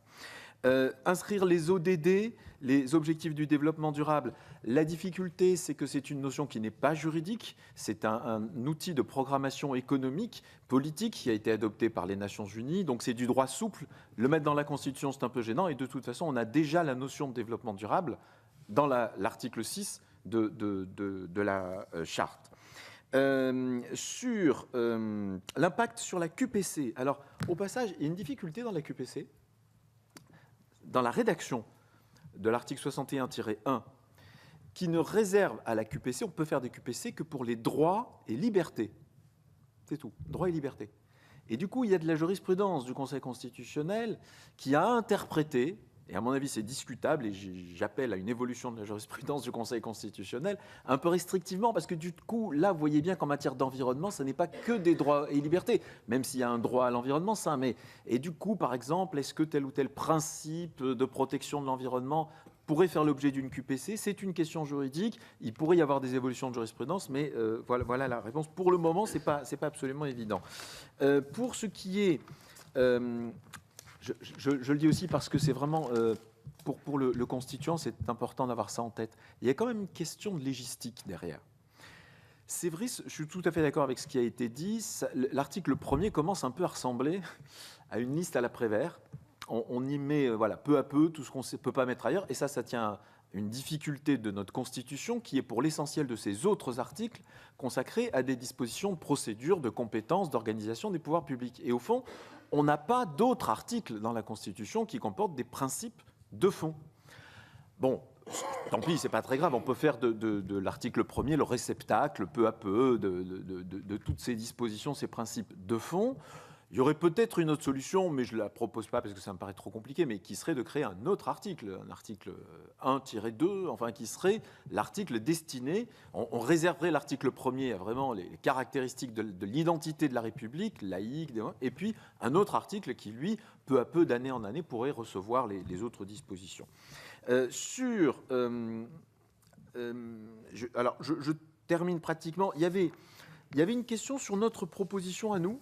Ce que nous, on aurait proposé les uns ou les autres. Moi, j'avoue que pour aller vite, la formulation que j'avais vue proposée par Nicolas Hulot me paraissait très bonne. Hein. Elle me paraissait très bonne parce que ça consistait d'abord à avoir une formule englobante. La République assure, effectivement, assure et pas agit, assure un niveau de protection de l'environnement élevé. Ça, c'est une formule englobante. Et on peut ajouter, il y a le débat qu'on n'a pas eu mais qui devrait avoir lieu, l'idée du principe de non-régression en disant « et en constante progression ». Niveau de protection élevé et en constante progression. Progression, non-régression, c'est à peu près la même chose, à peu de choses près. Et ensuite, on ajoute notamment, parce que ce ne sont que des illustrations, notamment en ce qui concerne la biodiversité et la lutte contre le changement climatique. Ça ne sont que des illustrations. C'est pour ça que la rédaction actuelle adoptée par l'Assemblée nationale me paraît un peu gênante, parce qu'elle dit quelque part qu'on protège l'environnement et la biodiversité, comme si c'était deux choses différentes. Donc c'est plutôt notamment, je crois, du point de vue de la rédaction. Et alors, je me permets d'ajouter quelque chose. J'ai vu aussi une proposition, et on peut y réfléchir parce qu'en fait, elle pourrait avoir du sens. Je sais que ça peut paraître très ambitieux. Qui consisterait à ajouter un adjectif à l'identité de notre République. Notre République, nous dit l'article 1er, est indivisible, laïque, démocratique et sociale. Moi, je vous invite simplement à mûrir l'idée. Au début, on peut être un peu surpris d'ajouter l'adjectif, par exemple, et écologique. Enfin, ou trouver un autre adjectif si celui-là ne va pas, mais faire une référence dans l'identité même de notre République, qui est sociale, par exemple. C'est aussi un adjectif très large. Pourquoi ne pas ajouter écologique? Pour montrer que dans l'ADN même de notre République, on a le souci de protéger quoi? La res publica, le bien commun. On a parlé de bien commun. Ça me paraît pas complètement absurde. La question, en tout cas, mérite d'être posée et ça pourrait avoir du sens. Ça pourrait avoir du sens parce que pour répondre, et je finis avec ça, à une autre question, oui, c'est utile, oui, ce sont des actes. On parle d'actes juridiques. Ce n'est pas juste un geste, ce n'est pas juste un symbole, ce sont des actes. On pose un acte juridique. Ce sont des outils qui auront ensuite des répercussions, des outils juridiques pour des requérants, pour des justiciables. Ça inspirera le législateur, ça inspirera le juge. Et donc, oui, je crois que cette révision pourra tout à fait être utile et permettre d'inscrire la protection de l'environnement au fronton de notre Constitution. Merci beaucoup. Monsieur Mauss. Merci, Monsieur le Président. Alors, simplement, un mot d'abord pour corriger légèrement ce que disait Michel Prieur. C'est vrai que Simone Veil proposait de ne pas modifier le préambule. Il a quand même été modifié une fois en 2005 pour faire référence à la Charte de l'environnement, puisqu'on a aligné la déclaration de 1789, le préambule de 46, et désormais on dit ainsi qu'aux droits et devoirs définis dans la Charte de l'environnement de 2004. Donc il n'y a pas d'impossibilité de principe à modifier le préambule s'il y en avait besoin. En cas de modification de la Charte, il faudrait évidemment rajouter qu'elle a été transformée. Contenu. Ah oui, non, mais bon. Alors ça, c'est la première chose. Deuxième chose, certains d'entre vous, à juste titre, ont dit l'avenir de l'humanité est en jeu. Bon. Comme je suis grand-père, ça m'intéresse. Bon. Mais est-ce que l'on est capable de faire un lien entre l'avenir de l'humanité et la Constitution? J'avoue que si j'étais convaincu que l'avenir de l'humanité, quel que soit le sujet, dépendait des textes constitutionnels que nous adoptons dans différents pays, j'en serais non seulement heureux, mais ravi. Malheureusement, ce n'est pas vraiment le constat que je fais depuis longtemps, et même sur un plan géopolitique, il y a des pays qui ont d'excellentes constitutions, et ça ne les empêche pas d'avoir de mauvaises politiques. Bon, voilà. Donc, oui, il faut protéger l'avenir de l'humanité. Est-ce que la Constitution est le meilleur instrument pour le faire? j'ai tendance à penser que l'action politique est plus utile dans ce cas-là que le changement constitutionnel. Bon, et puis 2 observations pour finir, parce qu'on ne peut pas répondre à tout. Il est évident que si on change les normes constitutionnelles, que ce soit dans l'article 1er ou dans la charte, cela aura des conséquences sur la jurisprudence du Conseil constitutionnel. J'allais dire, le juge constitutionnel, bon, nous le connaissons un petit peu, il prend le texte qui s'applique le jour où il rend sa décision ou le jour où les faits dont il a à connaître sont couverts. Et quelqu'un évoquait les QPC, il y a des lois antérieures à la charte qui ont été déclarées pour partie contraires à la Constitution à travers la QPC parce qu'elles ne répondaient plus à certaines obligations de la charte, notamment celles sur l'information et la participation. Donc là, je crois que la question est simple. C'est d'ailleurs, ça a été évoqué, et nous sommes tous d'accord, dès qu'il y a un texte, il y a matière à interprétation. Bon, et dire que plus les textes sont précis, moins il y a de risques d'interprétation, c'est pas vrai. Ça, alors là, notre expérience aux uns et aux autres est quotidienne. Plus le texte, en réalité, est large, plus il est facile de l'interpréter et plus il est facile de le faire évoluer. Mais si le texte est trop précis, eh bien, il y a un moment où on n'arrivera plus à le faire évoluer et il faudra le changer. Le bon texte qui évolue, je dirais, c'est l'exemple de la Convention européenne des droits de l'homme. Je dirais, la jurisprudence de la Cour européenne des droits de l'homme, qu'on l'aime ou qu'on l'aime pas, bon, est entièrement fondée sur des interprétations extraordinairement larges d'articles de principes dont les rédactions nous paraissent des énoncés lapidaires. Bon. Et donc, de ce point de vue-là, il y a une œuvre constructive. Alors, dernière chose, j'ai été très heureux d'entendre ce que vient de dire Yann Aguila, et je serais peut-être d'accord avec lui. Parce que moi, ça ne me choquerait pas, je le dis franchement, que l'on dise « la France est une république indivisible, laïque, démocratique, sociale et écologique ». Je crois que ça serait, en termes de valeur, quelque chose d'extrêmement fort. Ça règle le problème de savoir où on met l'écologie après. Il n'y a plus besoin de compléter par une phrase difficile à rédiger. Hein, nous sommes d'accord là-dessus. Il y a dans l'ADN de la République la laïcité, la démocratie, l'indivisibilité, le social et l'écologie. Et quitte, pour donner un peu plus de poids à cette affirmation qui serait le 5e terme de l'identité nationale, à ce que l'on complète la charte, mais là, vous n'auriez plus de difficultés, ni les uns ni les autres. Mais je me demande si ce n'est pas une proposition qui aurait à la fois la dimension symbolique et juridique que nous recherchons tous et la simplicité légistique à laquelle certains d'entre nous sont attachés. Est-ce que dans l'esprit de M. Aguila, le fait de rajouter écologique, de ce fait, ne nécessiterait plus qu'on modifie aussi l'article 1er ? Il faut préciser. D'accord. Donc c'est là où vous êtes plus tout à fait d'accord. Voilà. Non, mais je voulais cette précision pour savoir. Je cherche les voies de sortie, comme le sujet est compliqué. Monsieur Bourg. Merci, Monsieur le Président. Je voudrais surtout répondre à un certain nombre de points un peu plus techniques et pas juridiques qui ont été soulevés avec des interpellations directes. Puis je voudrais reterminer justement sur quand même la question de la liberté d'entreprendre. Ça me paraît quelque chose de décisif. Alors tout d'abord sur les populations d'oiseaux, etc. Monsieur le sénateur est parti, mais en fait, si vous voulez, là il y a des foules d'études, des études en masse. Encore récemment, vous savez qu'il y a l'IPBES qui s'est constitué, c'est l'équivalent pour la biodiversité du GIEC, qui a sorti 5 grands rapports en divisant la Terre en 5 zones. Non, c'est pas la peine d'aller regoter là-dessus, on perd son temps. Alors, sur la question de la finitude des ressources, là, effectivement, c'est quelque chose d'important, mais encore une fois, il faut toujours bien hiérarchiser les choses. Si vous voulez, si biodiversité et climat déraillent, vous n'aurez plus l'occasion de vous plaindre du défaut de ressources. S'il y a défaut de telle ou telle ressource, il faudra vivre un peu autrement, vivre sur certains points moins, etc. Mais ça ne vous empêchera pas de vivre. En tout cas, à condition que ce ne soient pas toutes les ressources, évidemment. Hein.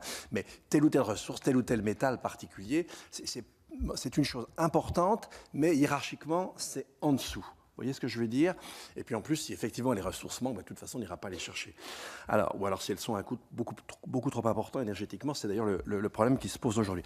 En plus, la question de la finitude des ressources, le mot important à cette affaire, c'est pas tant ressources que finitude. Or, finitude, vous l'avez avec le climat et vous l'avez avec la biodiversité. Introduire climat et biodiversité, c'est justement introduire un esprit de finitude. Et j'y reviendrai avec la question des techniques. sur la question des ODD, hein, les objectifs du développement durable. Alors, et ça me permet aussi de répondre sur la question de la durabilité de façon en général. Sur les 17 objectifs, il y en a 7 qui concernent l'environnement. Aucune étude n'a été faite sur la compatibilité des 17 objectifs. Et encore moins sur la compatibilité des objectifs avec ce qu'on appelle les limites planétaires.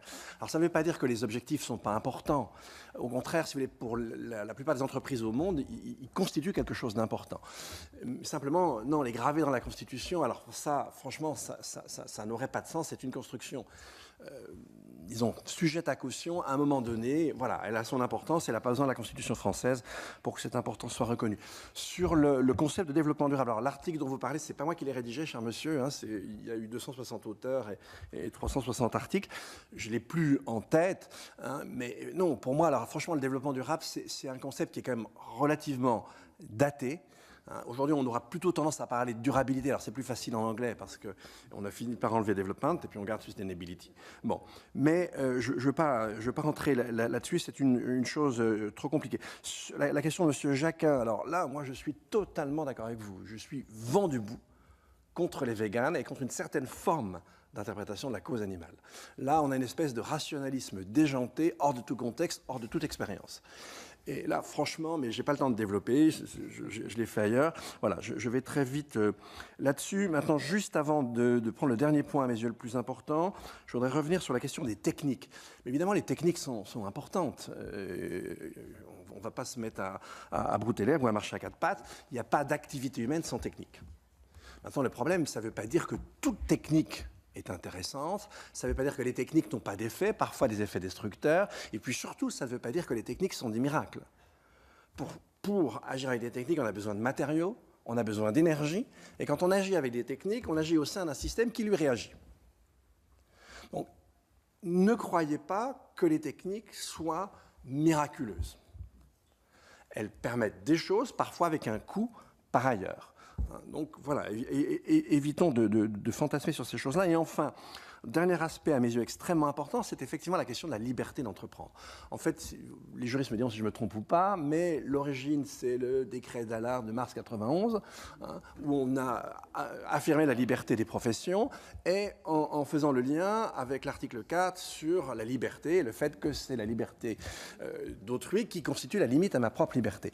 Ça, c'est très important, et à l'époque, on n'avait aucune notion de ce qu'on appelle l'environnement aujourd'hui.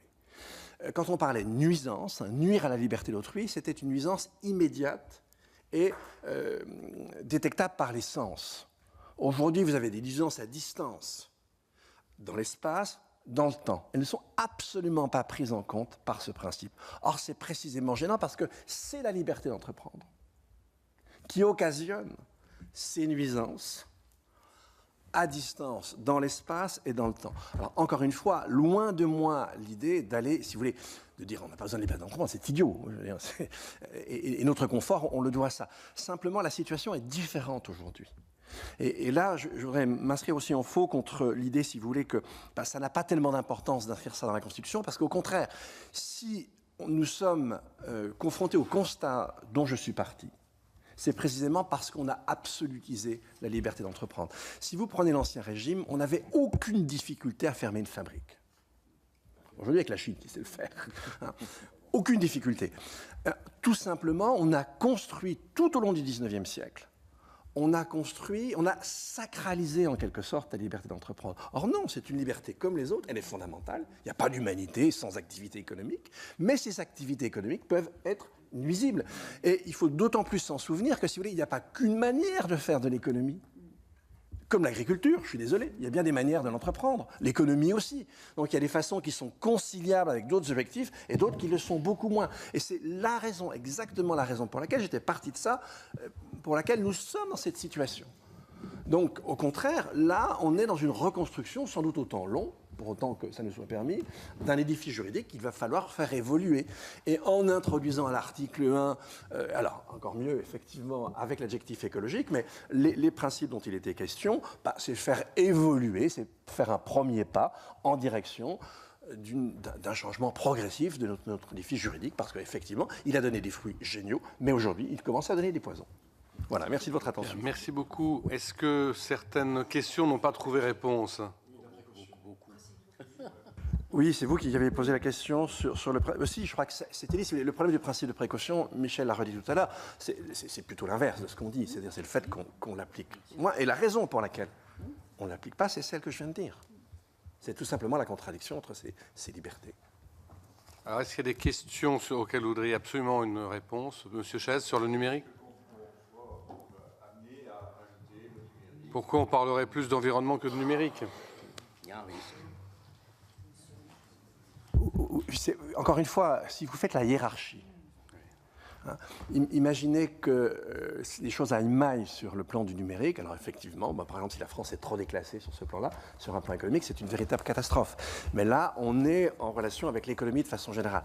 Si effectivement, à l'échelle globale, et c'est en train d'arriver, vous avez des dérives climatiques, bien, je vous assure que très peu, au bout de quelques temps, vous ne vous soucierez plus du tout du numérique. Vous aurez des questions vitales bien plus importantes à vous poser. Monsieur Huré? Oui, j'avais simplement fait une suggestion qui n'était pas incompatible avec le reste, mais qui nous permettait peut-être de sortir. Il y a une réponse, hein, Monsieur Aguilar a sur répondu. l'Europe, non. Monsieur Aguilar a répondu. J'ai pas entendu. Monsieur Aguilar a répondu. Alors, je suis navré. Oui. Alors, je vais.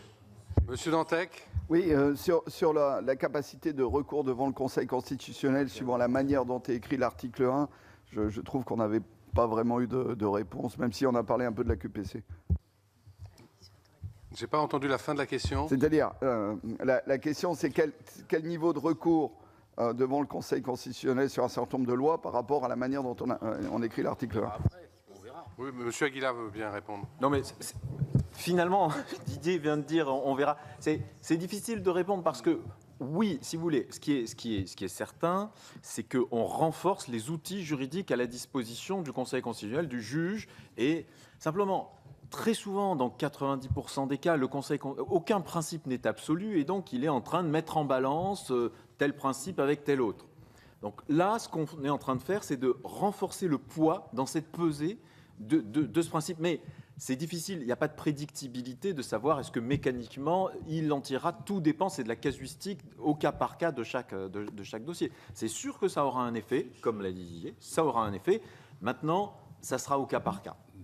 Mme Tocqueville, pardon. J'ajoute simplement un mot là-dessus. Vous savez, les juges ne jugent qu'en fonction des dossiers dont ils sont saisis. Donc il est très difficile de dire avant ce qui va se passer, parce que quelquefois, une affaire arrive, personne n'y avait pensé, et quelquefois on se dit il y a une affaire qui devrait arriver, et elle n'arrive pas. Mme Tocqueville, pour un complément d'information. Micro, s'il vous plaît. Que ça simplifierait le quotidien du Conseil constitutionnel en inscrivant l'article 1er. C'est un peu ça, c'est ce que je disais aussi tout à l'heure sur le fait que on met le Conseil constitutionnel plus à l'aise parce qu'on lui désigne plus précisément, de manière développée, les objectifs dont il doit être le gardien. Oui, oui, tout à fait. Écoutez, il me reste à vous remercier. J'indique à mes collègues que nous avons mis sur le site d'Émeter, sur l'application d'Émeter, un certain nombre de documents complémentaires pour celles et ceux qui voudraient, pendant leur période estivale, creuser le sujet. Ils méritent de l'être.